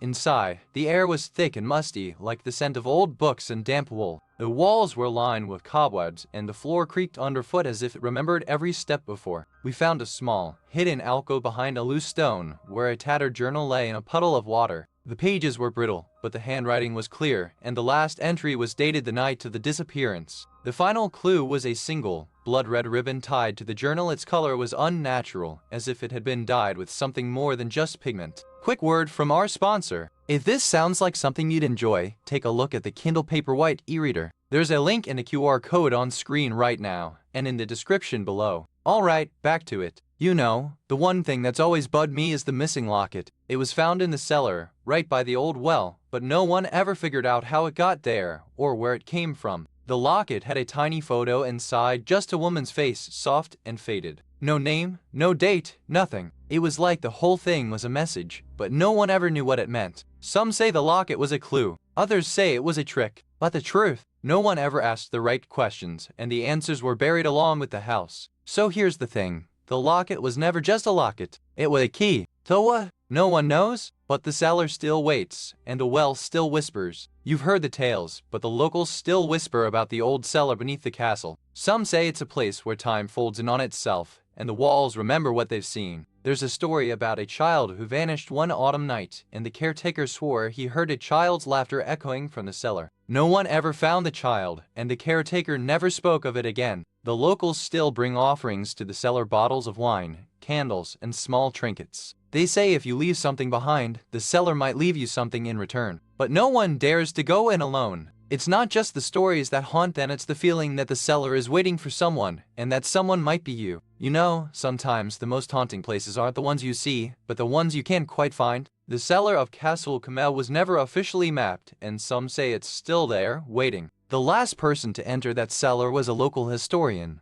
someone who believed the stories were just that, stories. But they never came out. Their notes were found days later, scribbled in a panic, but no one could say where they went. There are whispers of a hidden room, a place where time doesn't move the same way. Some say it's a trap, others say it's a doorway. But no one has dared to go back since the historian disappeared. And so, the cellar remains unresolved, unclaimed, and waiting. For what? We can only guess. But if you ever find yourself walking that path, remember, some places don't want to be found. You know, sometimes the quietest places hold the loudest echoes. Like the cellar beneath Castle Camel, where the silence is so thick, it feels like it's holding its breath. And just like that, the story doesn't end. It lingers, like the scent of old roses in the air, waiting for the next curious soul to step into its shadow. So, if you're ever in the neighborhood, remember, the cellar doesn't just whisper, it remembers. And now, dear listener, let's move on to the next tale. But not before I ask, have you ever felt the weight of a place that just knew you? You've heard of the caves, haven't you? The ones that hide beneath the quiet town of Blyth, where the stones whisper secrets only the wind can carry. It's not the size that makes them eerie, but the way the light bends inside, like the caves themselves are alive, watching, waiting. Stories say the caves have swallowed more than a few souls, that the echoes of their laughter still linger, trapped in the silence between the rocks. But what really makes Blyth Caves feel like a place where time stands still? The way the air feels heavy, like it's holding its breath, waiting for something to happen. So, come along, dear listener. Let's step inside and see if we can find out what's really hiding in the dark. You ever wonder what happens when a place is so old, it forgets its own name?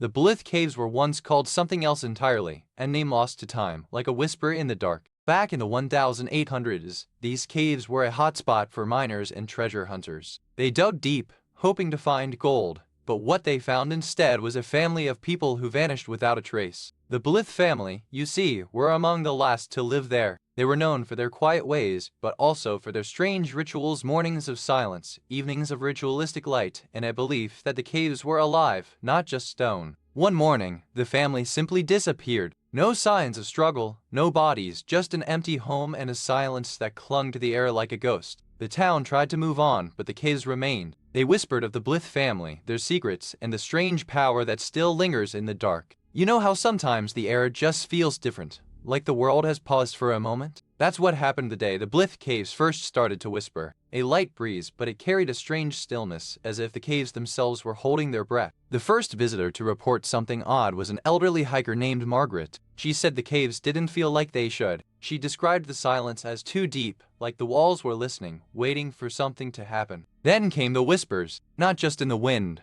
but in the stone itself. A young couple claimed to hear voices, not in words, but in tones like laughter, like a sigh, like someone trying to reach out from the darkness. One of the last people to go in was a local historian. He said the caves had always had a kind of quiet dignity, but now they felt drawn. He didn't come out. The last thing anyone heard was the sound of running water and a faint, echoing laugh. So, what do you think? Was it the caves or something else entirely? The silence, the whispers, the laugh, it all adds up to something more than just a place. It's like the caves are trying to tell us something, but we just can't quite hear it. You remember the night the Blythe caves went quiet, don't you? The last time anyone heard from the family, it was a whisper on the phone. We're fine, just not home.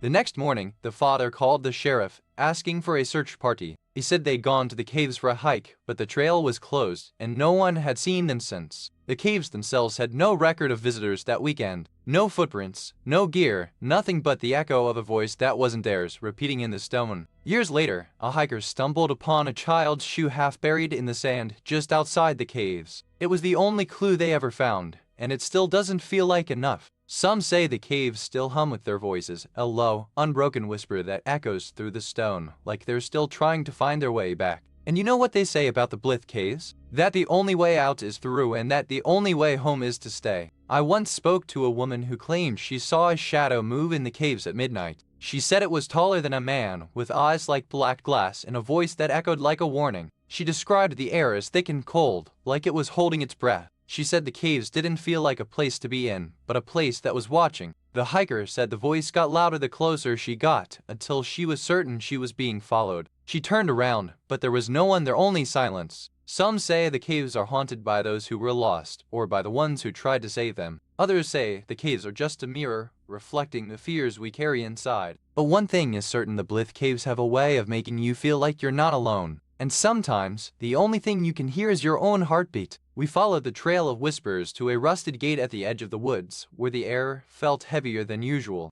The path was overgrown, but the way was clear, as if someone had just walked it moments before. Inside, the silence was thick, like the pause before a story begins. The walls of the cave were damp and cool, the air carrying the scent of earth and something older, something unspoken. The deeper we went, the more the cave seemed to breathe. We found carvings, symbols that looked like they had been etched by a trembling hand, and a small, dusty journal that had been left behind, as if someone had never intended to return. One entry read, "They don't want to be found. They want to be remembered." And if the cave had a memory, it was one we weren't meant to share. We left with more questions than answers, the cave whispering its own version of the truth as we walked out into the mist-laden forest, the weight of its secrets pressing on our shoulders. You know, there's one thing that's never been explained, and it's the most peculiar detail of all. The last message they sent. It wasn't just a note, it was a drawing. A rough sketch of the cave, with a circle in the center like a target. No one knows what the circle meant. Was it a warning? A mark for something they were supposed to find? And why would they draw it in the first place if they didn't intend to return? But Clara never saw them again. She said they left in a hurry, laughing, with a sense of purpose. And then silence. No radio, no messages, no sign of them at all. Just the drawing, and the circle. So here's the thing, dear listener. That circle, it's still there, untouched, in the center of that drawing. And no one has ever figured out what it was for. Not the rangers, not the scientists, not even the locals who still whisper about the caves. Quick word from our sponsor. If this sounds like something you'd enjoy, take a look at the Kindle Paperwhite e-reader. There's a link and a QR code on screen right now, and in the description below. Alright, back to it. Maybe the answer is still inside the cave. Maybe it's not meant to be found. Or maybe it's waiting for someone to ask the right question. And you, dear listener, you've just asked it. You've heard the names, Dr. Blythe, the cave, the missing. But here's what locals still whisper. It's not just a cave. It's a memory. A place where time folds in on itself, and the past doesn't stay buried. Some say the cave was a place of healing, where Dr. Blythe took the sick and the desperate. But others say it was a trap beneath the surface. Something waited for the right moment to strike. You know, sometimes the most haunting thing isn't what happened, it's what never was. The Blythe caves never gave up their secrets, and now they're just a whisper in the wind, waiting for someone to listen. The search for answers faded like the echo of a voice in the stone. No bodies, no clues, just silence and stone. And silence, in a place like this, is the most dangerous sound of all. We've combed through every scrap of history, every faded photo, every faded hope. But the caves? They're still holding their breath, waiting for someone to ask the right question. And maybe that's the real mystery, not who disappeared, but why the caves still feel so alive. Like they're waiting for someone to come back, or someone to finally leave. So I'll leave you with this. The Blythe caves are still here. And if you ever find yourself walking their paths, listen closely. Sometimes, the silence is the only answer left. You know, sometimes the most haunting stories aren't the ones that end in terror, but the ones that end in silence. Like the Blythe caves, where the echo of a voice still lingers, but the person who made it has long since vanished. I wonder if those walls could speak,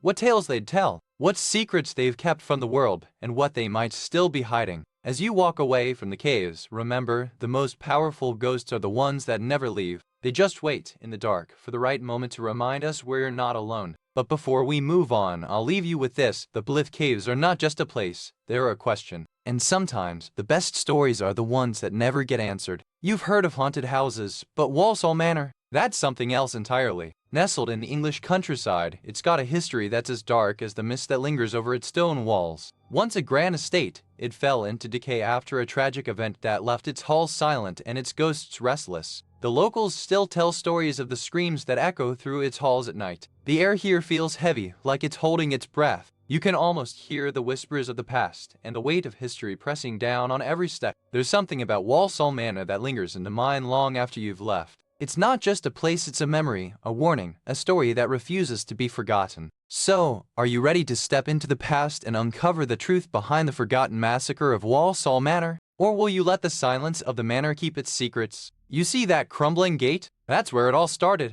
The manor's original owner, a wealthy industrialist named Thomas Walsall, built this place in the 1830s, but he wasn't the kind of man you want to cross. Thomas was a man of ambition, but also of cruelty. He ran a factory that exploited workers, and when a group of them protested, he shut them out and let the winter freeze them to death. But the real tragedy wasn't the workers, it was the family. Thomas's own children died in a carriage accident, and the grief drove him mad. He started whispering to the walls, claiming the house was alive and watching him. The final act was the massacre. One night, he lured a group of strangers to the manor, locked them in, and let the house itself take its toll. Some say the walls still echo with their screams. And so, Walsall Manor became a place of fear, a monument to greed and madness. But the story doesn't end there, because the house is still waiting for someone to listen. You remember how the air got thick, like it was holding its breath, and the trees around the manor seemed to lean in, as if they knew something we didn't. That's when the first whispers started. The locals would say the manor was cursed, but we all laughed it off. Still, there was a silence that settled over the town, like the world had paused to listen. The neighbors began to vanish, one by one, and no one would say where they went. Some said they were called away by the manor's voice, others said they just stalked.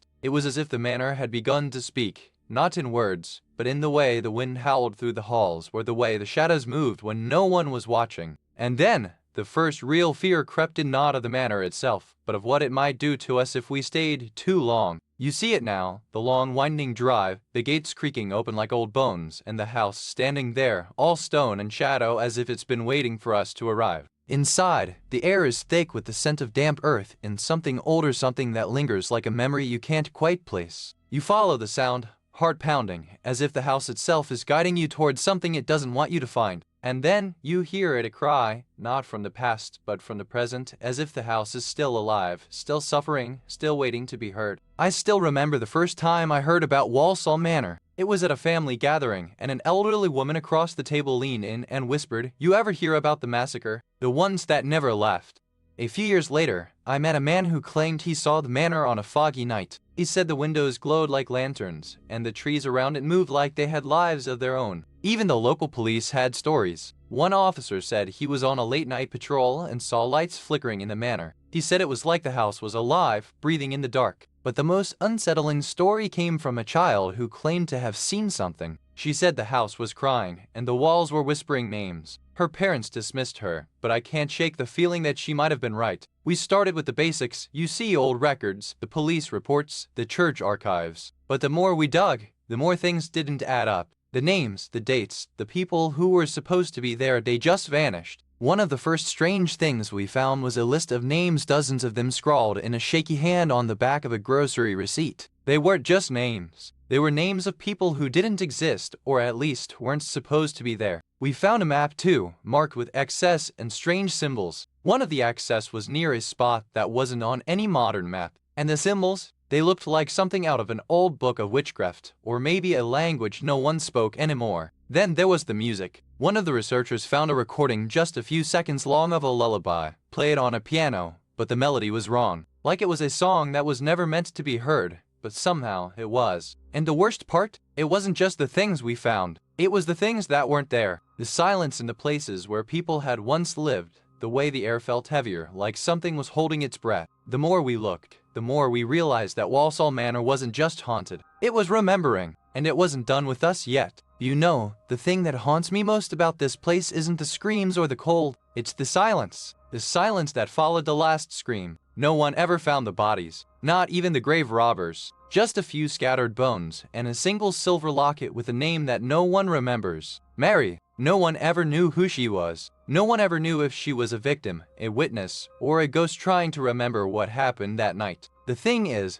Mary's name still appears in the records of Walsall, in the old ledgers, in the tax rolls, in the town's memory, but no one ever says it aloud anymore. And that's the one detail that has never been explained. Why the name remains, why the locket was left behind, and why the house still waits, like a mother holding her child's hand in the dark. You've heard the names, but the stories keep changing. Some say it was a lover's quarrel, others a family feud no one can agree. What if the truth is something even more unsettling? The local librarian, Mrs. Hargreaves, swears she's seen a shadowy figure pacing the grounds at dusk. She's not the only one. Many say they felt the cold, even in the warmest summer nights. The town's oldest resident, Mr. Finch, claims he heard the screams years ago. He never said more, but the way he'd shiver at the mention of the name still haunts the younger ones. It's easy to dismiss the whispers, but the land remembers. The trees, the soil, the stones, they all have their own stories. What if the house is just waiting for you to listen? Quick word from our sponsor. If this sounds like something you'd enjoy, take a look at the Apple AirPods 2nd generation. There's a link and a QR code on screen right now, and in the description below. Alright,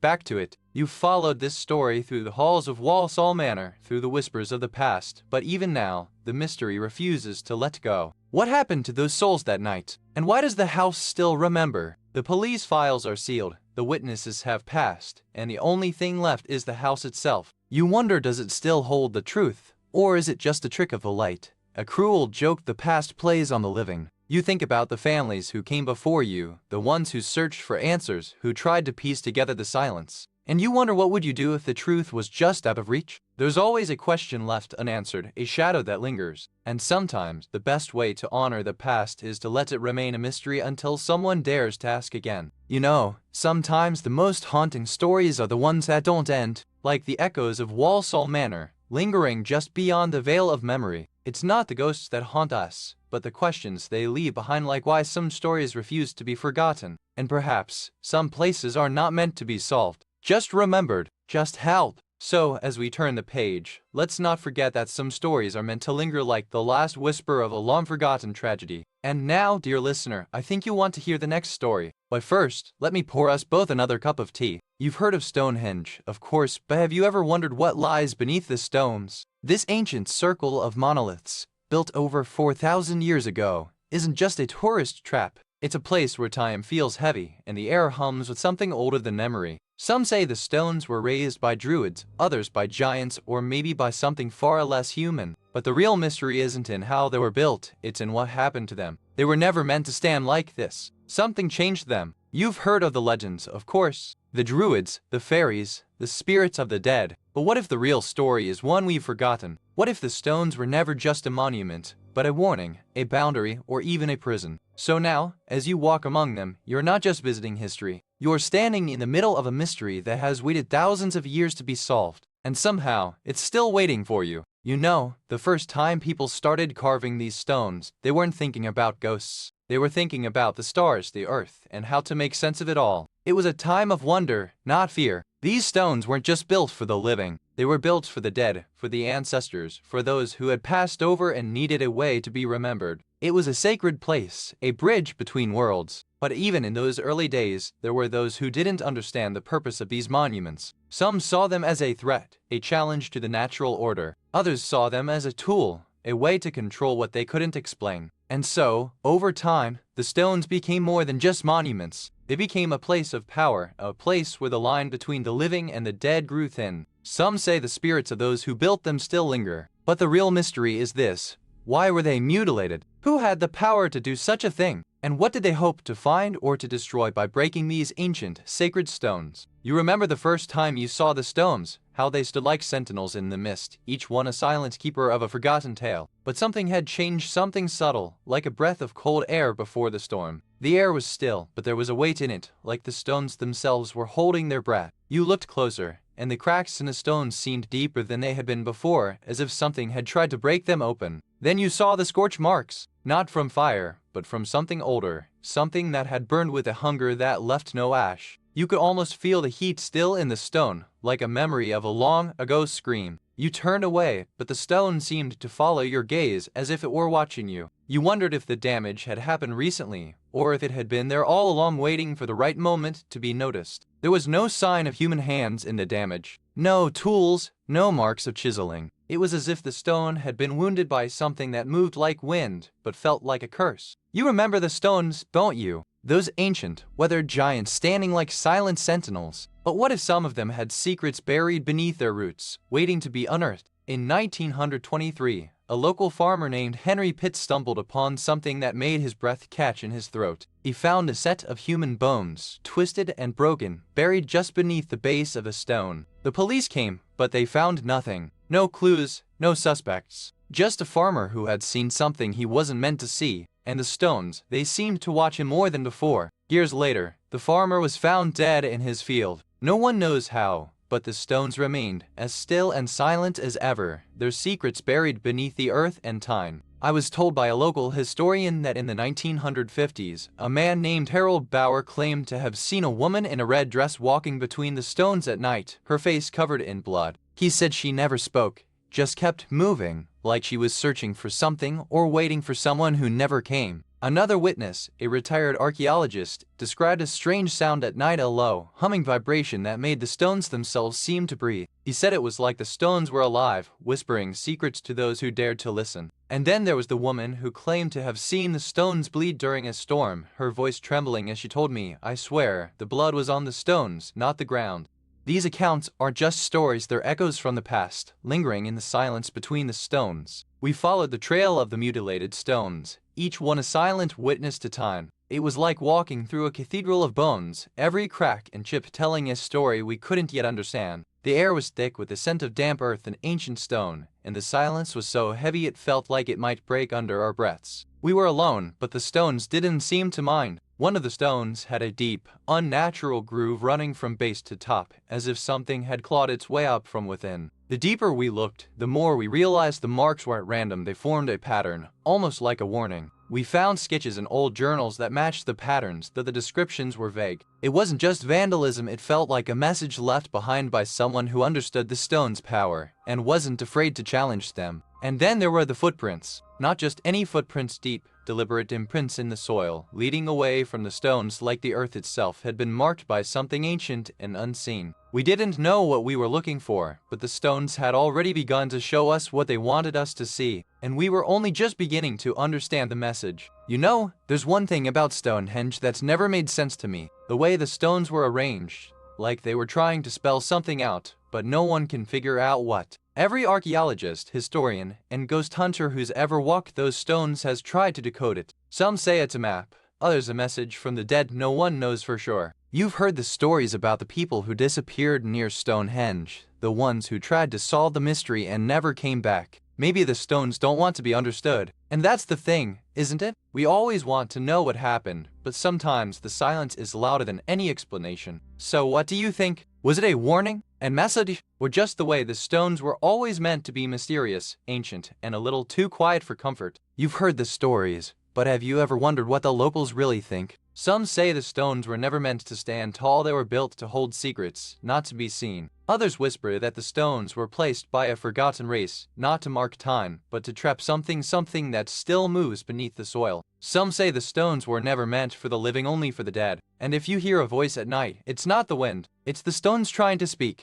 There's a belief here that the stones are a kind of prison, a place where the past is locked in, and if you're not careful, it can break free. So, when you walk among them, don't just look. Listen, because the stones might not be silent and they might not be done with us. You know, sometimes the scariest things aren't the ghosts, but the questions that don't get answered. Why were these stones carved so cruelly, and who could have done it? No one knows for sure. Some say it was a ritual, others a warning, and if you think it was a message to the gods or a message to us. Quick word from our sponsor. If this sounds like something you'd enjoy, take a look at the Stanley Quencher 40 Oz tumbler. There's a link and a QR code on screen right now, and in the description below. Alright, back to it. We can only wonder, dear listeners, what kind of hands would have taken such care with such cruelty, and what kind of mind would have wanted to leave such a message. The mystery lingers, like the scent of old stone and ancient secrets, and maybe, just maybe, it's waiting for you to listen. You've walked the stones with me through time and shadow, and now, as the mist clings to the ancient earth, I wonder what secrets still whisper beneath the heather. These monuments may be silent now, but they remember. They remember the hands that built them, the voices that spoke to them, and the voices that were silenced. Next, we'll journey to a place where the wind carries voices and the trees hold memories, where a house stands, not in the woods, but on the edge of the world. Stay with me, dear listener. The stories are just beginning. You ever heard of Elsinore Castle? It's not in Denmark, but it's got the same kind of dark, brooding history. It's been called the most haunted place in the Northeast, and for good reason. Built in the 1600s, it was a stronghold for a powerful family. But the bloodshed and betrayal that came with it left something behind, something that still lingers in the walls. You see, the story begins with a man named Lord William Havelock, a proud and ambitious baron in the late 1500s. He built Elsinore Castle as a symbol of his power,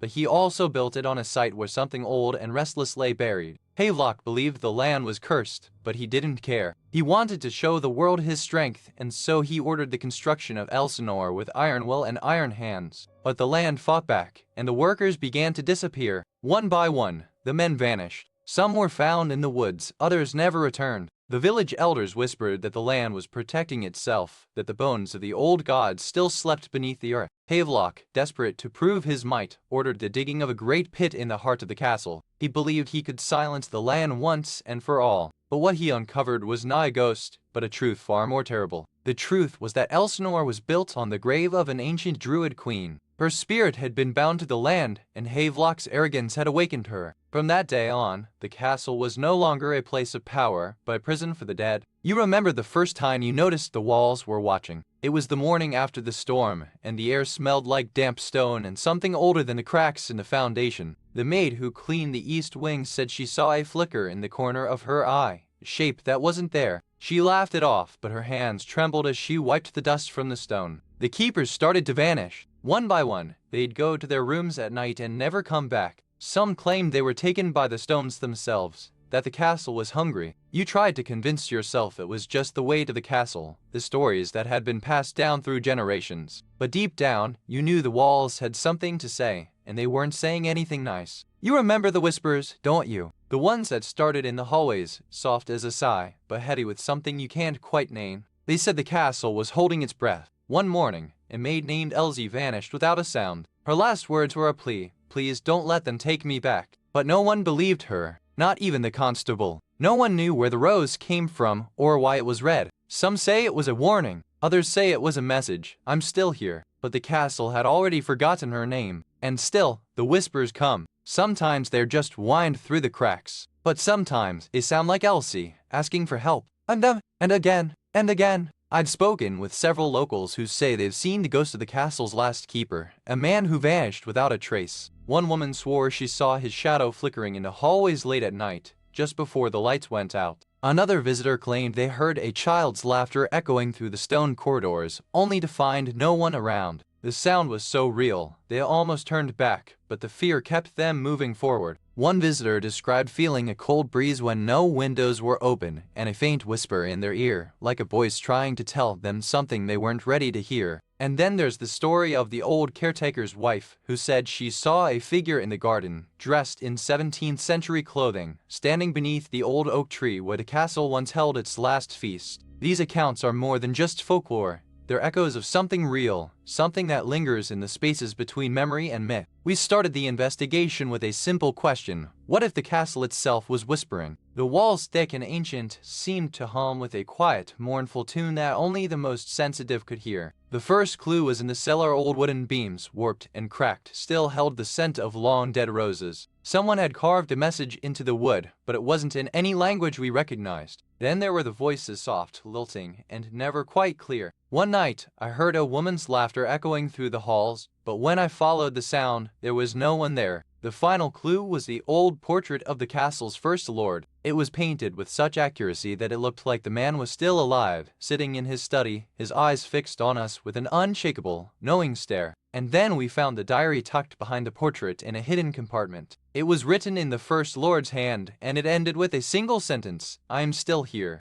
You've heard all the stories about Elsinore, its shifting corridors, the whispers in the stone, the way the walls seem to close in. But there's one thing that's always left you wondering, isn't there? What exactly did the last person who lived there do before they vanished? No one knows what happened to her. No diary, no letters, no trace of her belongings. Just a locked room, a single empty bed, and a note in her handwriting that says, "I can't stay any longer." It's like she simply stopped being. Some say she was a witch. Others say she was a spy. And then there are those who whisper that she was a woman who knew too much, and the castle itself, its walls, its history was never going to let her go. But here's the thing, dear listener. You might think you've heard every story about Elsinore, but there's one thing you've never been asked. What if the castle never actually let her go? What if she's still here, waiting for someone to finally ask the right question? And that's why the walls still whisper, not of the past, but of the present. Because some stories don't end. They just wait for you. Some say the castle's old servants still roam its halls, their whispers echoing through the stone like a lullaby from another time. Others believe the castle's curse is tied to the fate of a long-lost heir, their ghosts lingering in the gardens where the ivy grows too fast for the seasons. There are even those who claim the castle itself is alive, a sentient relic that watches and waits for the right soul to stumble into its grasp. But the locals won't say much, just a knowing smile and a wink, as if they know the truth, but not the whole truth. You know, some mysteries just don't get solved. The walls of Elsinore still whisper, but no one's heard them clearly in decades. Maybe they're waiting for the right listener. The last recorded voices came from a man named Harlan, who swore he saw a shadowy figure in the Great Hall. He never said what it was, just that it moved like a living thing, and it never left. Some say the castle was built on an ancient burial ground. Others say it was cursed by a witch who fell in love with the king. No one knows for sure, and no one wants to ask the wrong questions. The real mystery isn't the ghosts, it's the silence. Why did the voices stop? Why did the last witness vanish without a trace? And why do we still feel the weight of those walls, even when we're not there? Maybe the castle isn't trying to scare us. Maybe it's trying to tell us something. And maybe, if we listen carefully, we'll finally hear the end of the story. You've walked the halls of Elsinore, felt the cold breath of the past, and heard the whispers of those who linger. But sometimes, the most chilling moments are the ones that never quite happen. I wonder, dear listener, if the castle remembers you as you remember it, its walls, its secrets, or just the silence that fills the spaces between the stories. And as the wind howls through the ancient trees, I can't help but wonder if the castle is listening or if it's waiting for the next story to begin. But for now, let's leave the castle behind and let the silence carry us to the next tale, where the ghosts are just beginning to stir. You've heard the whispers of the tower, but have you ever wondered what it sounds like when the stones themselves begin to weep? Imagine standing in the shadow of that ancient stone, where history and horror have long been entwined. Quick word from our sponsor. If this sounds like something you'd enjoy, take a look at the Kindle Paperwhite e-reader. There's a link and a QR code on screen right now, and in the description below. Alright, back to it. This place has stood for centuries, holding secrets that time has not yet unraveled. It's not just the ghosts of kings and queens that linger here, it's the echoes of every soul that ever passed through these halls. There's a certain kind of dread that settles in your chest when you stand here, like the tower itself is watching you, waiting for you to ask the questions it's been holding for centuries. So, what do you think? Is the tower just a monument, or is it something more? Something that still remembers, still waits, and still speaks in voices we can't quite hear until we're ready to listen. You know, the tower wasn't always a prison, it started as a castle. King William the Conqueror built it in 1078 to show he'd conquered England. But it wasn't just bricks and stone. It was a symbol of power, and power has a way of bringing out the worst in people. It was meant to protect the realm, but soon it became a place where the crown's enemies were kept. Think of the poor souls who ended up in the bloody tower, like the princes in the tower, who vanished in 1483. Their fates are still a mystery, and some say their whispers echo through the stone. And then there were the prisoners, some real, some imagined. The tower held poets, politicians, and even a few queens. But the true horror lies in what the walls remember. Every stone seems to whisper of the lives that ended there and the echoes that never fade. So, you see, the Tower of London isn't just a place, it's a memory. A place where history, power, and the unknown collide. And if you listen closely, you might just hear the walls screaming. You remember how the stones used to whisper, but now they're just too quiet. The tower's silence is more unsettling than any scream. The first time the watchmen heard it, they thought it was the wind. But the sound wasn't natural, it was a voice, or something that sounded like one. They called it a ghost, but the guards knew better. It wasn't a spirit, it was something that had been trapped for centuries, and it wasn't ready to let go.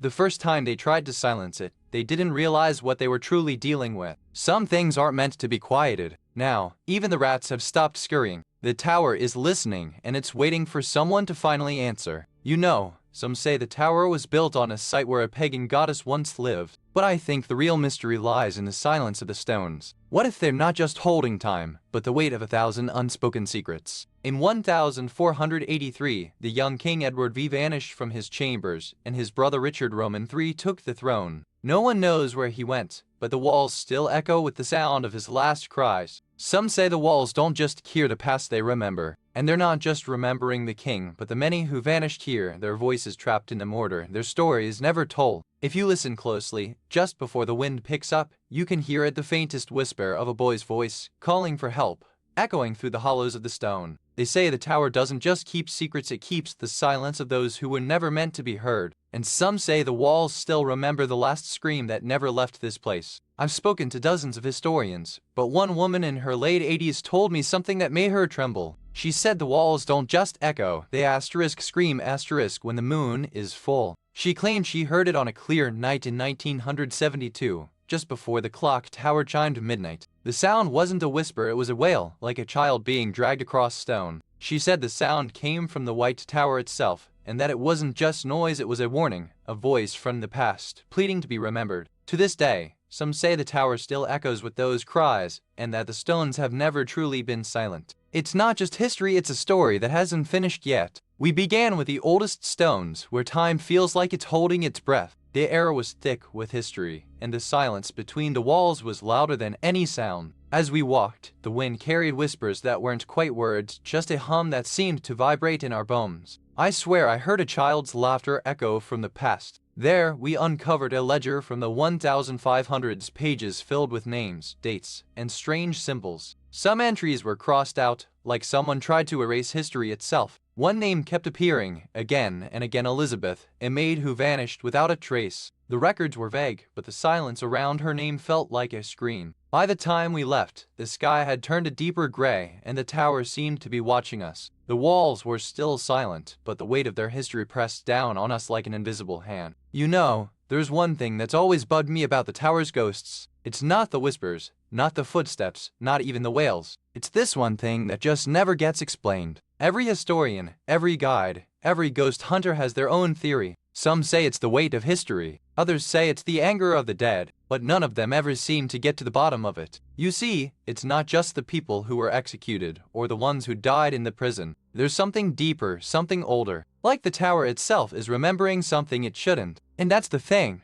It's not just the ghosts that are screaming, it's the walls themselves. And no one's ever been able to say why. You've heard the whispers, but have you ever wondered what they're whispering about? Some say it's the voices of the dead, others say it's the moans of the living who never made it out of the tower. What do you think they're saying to you, right now? There are stories about the White Lady, of course, but some locals say she's not the only one. They tell of a man who vanished in the 1700s, and his ghost is said to still haunt the narrow, winding staircases of the tower. Some say the walls are not just stone, but memory. They hold the echoes of every heartbreak, every betrayal, every secret whispered in the dark. Maybe that's why they still scream. And if you're ever feeling alone, just remember this: the tower's walls have heard more secrets than most. They've listened to every scream, every plea, every whisper of regret. Maybe they're still listening to you. You know, some mysteries don't just fade away, they settle into the bones of the place, like a ghost who won't let go. The Tower of London still holds its breath, waiting for the truth to be spoken. The missing pages of the royal records, the unexplained vanishings of the crown jewels, the sudden deaths of the keepers, each clue feels like a whisper from the past, trying to tell us something. We can't solve every mystery, but we can honor the ones that remain. Some ghosts are not meant to be laid to rest, they're meant to remind us of what we've lost. The tower still watches over us, its silence heavier than any scream. And maybe, just maybe, it's not done talking yet. You ever wonder what secrets the stones hold when no one's listening? The tower's walls have heard more than they've told. Maybe they're just whispering in the wind,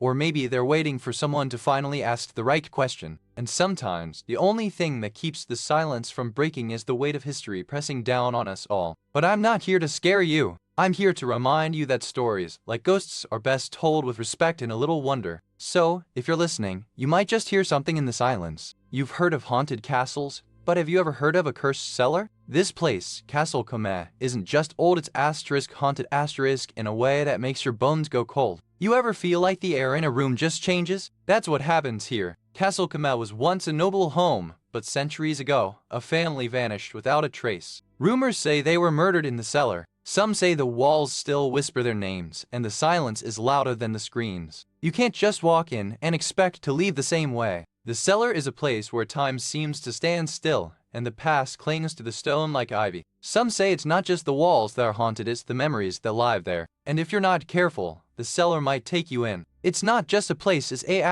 presence asterisk. You feel it before you see it. That's why no one dares go down there. Not anymore. You know, the story of Castle Comet's cellar didn't start with curses or ghosts. It started with a man named Sir Richard, a proud landowner with a taste for power and a bit of a temper. He built that cellar not for storage, but to keep his enemies, political rivals, debtors, even family members locked away. Some say he used it to silence dissent. Others say he used it for more personal reasons. The cellar wasn't just a prison, it was a place of secrets, betrayal, and, eventually, tragedy. Some say the walls still remember the voices that once echoed there. Quick word from our sponsor. If this sounds like something you'd enjoy, take a look at the Apple AirPods 2nd generation. There's a link and a QR code on screen right now, and in the description below. Alright, back to it. And as for the people who were trapped inside, well, that's where the real story begins. But first, we have to understand just how deep the darkness ran. You remember the day we first noticed the cellar door was slightly ajar. It had been locked for decades, and now it creaked open on its own, like the house was trying to whisper something to us. I checked the lock, just to be sure. It was solid, no forced entry, just the door standing ajar like it had been waiting for us to come back. The floorboards creaked beneath our feet, and the silence was so thick you could cut it with a knife. It wasn't just quiet, it was waiting. We didn't go far. The moment we turned to leave, the door slammed shut behind us, and the light flickered just once like a heartbeat. You can imagine the look on our faces, not of fear, but of something deeper, like we'd stepped into a memory that didn't belong to us. You remember the story of the cellar, don't you? It's not just a place, it's a memory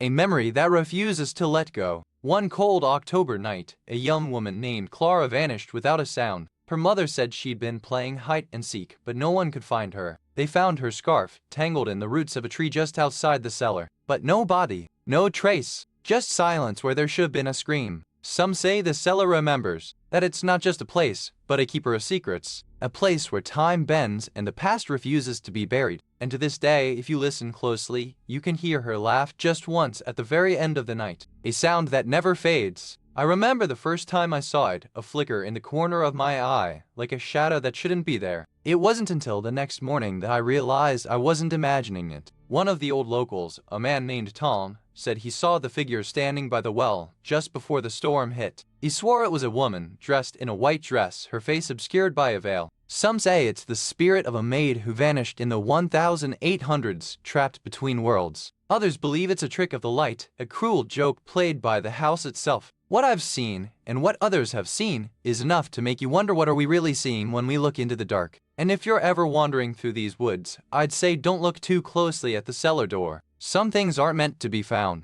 We began our investigation with a simple question: what if the cellar wasn't just abandoned, but hiding something else entirely? The first clue came from a 1942 newspaper clipping, a missing child, never found, and a local legend about a hidden room beneath the castle. We traced the missing child's family to a nearby village where the last living relative, a stooped old woman, claimed to have seen Emily run into the woods one stormy night. She described the woods as if they were alive, whispering in a language no one could understand, and the ground beneath her feet shifting like water. The final piece of the puzzle was a map hidden in the castle's library, showing a secret passage leading to a room that had never been documented in any official records. And so, with trembling hands and a heart full of curiosity, we stepped into the unknown where the cellar's secrets had been waiting for decades. You see, the thing is, no one can explain what happened in that cellar. Not the locals, not the historians, not even the police. It's like the house itself is holding its breath. The only thing they all agree on is that the sound was real, like a child crying, but no child was ever found.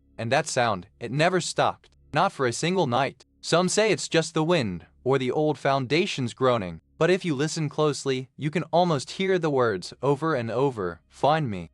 And that's the thing, isn't it? You don't need to know the answer. Sometimes, the mystery is enough. The house remembers, and it never lets go. You've heard the stories, but let me tell you what the locals whisper over their evening tea. Some say the cellar was built by a 17th century baron who made a pact with the devil. Others claim it was a witch's lair, hidden beneath the floorboards, where she brewed potions and cursed the entire village with her last breath. Some say the cellar is a gateway to another world, where the dead still wander, looking for the one who betrayed them. And then there are those who say the curse wasn't placed there by anyone, it was born of the land itself, a place where the earth remembers what it has buried. So, what do you think? Was it a man, a woman, or something that never had a name? Or maybe, you just don't want to know. You followed this tale through the crumbling stones and forgotten corridors, but there's still one question that lingers: what really happened in that cellar? No one can say for sure, and that's what makes it so haunting. Some say it was a ritual, others claim it was a murder, and a few insist it was something far more unnatural. But the truth, it's buried beneath the weight of time, like the bones in that old cellar. To this day, locals still whisper about the cellar's curse. They say it's not just the place that haunts them, it's the silence that follows, the way the wind seems to carry a voice they can't quite place. And so, the mystery remains, not because it's unsolvable, but because it's not meant to be. Some secrets are better left in the dark, like the cellar beneath Castle Cama. But the question still lingers: what if it was never truly closed? You've heard the whispers of Castle Cama, felt the chill in its stones, but what if the real story is still buried in the silence? What if the cellar isn't just haunted, it's remembering? Sometimes, the most terrifying thing isn't what you see, it's what you feel when you're sure you're alone, and the silence is too loud.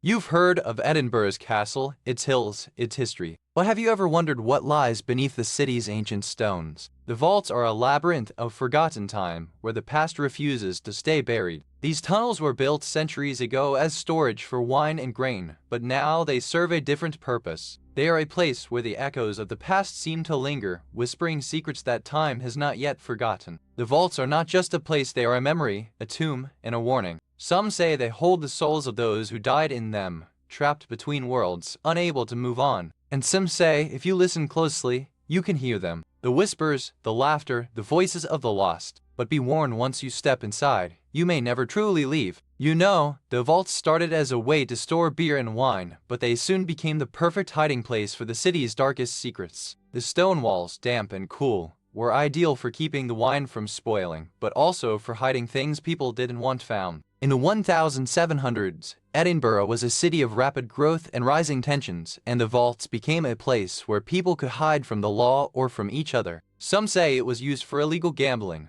others for secret meetings, and a few for more sinister purposes. The vaults were built by the city's elite, but they were used by everyone, rich, poor, guilty, and innocent. Some say the walls still hum with the voices of those who once gathered in secret, their whispers echoing through the narrow passages. And of course, the vaults were never just for storage. They became a place of mystery, of unanswered questions, and of stories that refused to be forgotten. Some say the first ghost was a merchant who couldn't find his lost love, and others say it was a woman who never left. It's easy to see why the vaults became the perfect place for a ghost to call home. They're hidden, they're cold, and they've seen more than their share of secrets. And if you listen closely, you might just hear the echo of someone calling your name. You remember the first time you heard that whisper in the dark, just before the lights went out. It wasn't a scream or a shout, it was a voice, low and familiar, like someone you once knew was calling your name. It was just a draft, you told yourself, or maybe the wind. But the whisper came again, louder this time, and this time it was clear it was asking for help.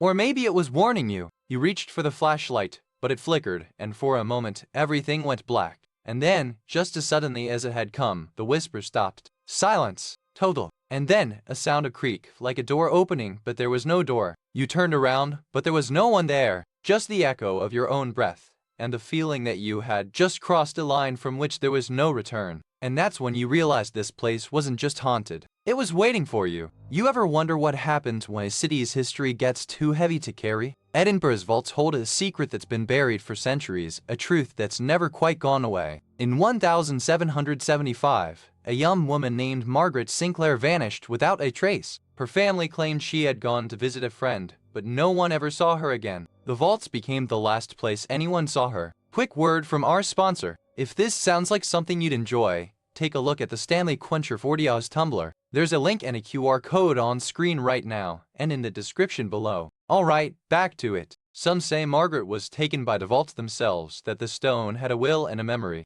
Others believe she was murdered and buried deep in the earth, her spirit still trapped between the layers of history. Even today, the vaults are quiet, but the air feels different, like something is waiting, like the past is still breathing in the silence. Before you go, if you enjoyed this, please give it a like and subscribe so you don't miss the next one. And tell us in the comments what you'd like us to make next. We read every single one. Thank you so much for watching.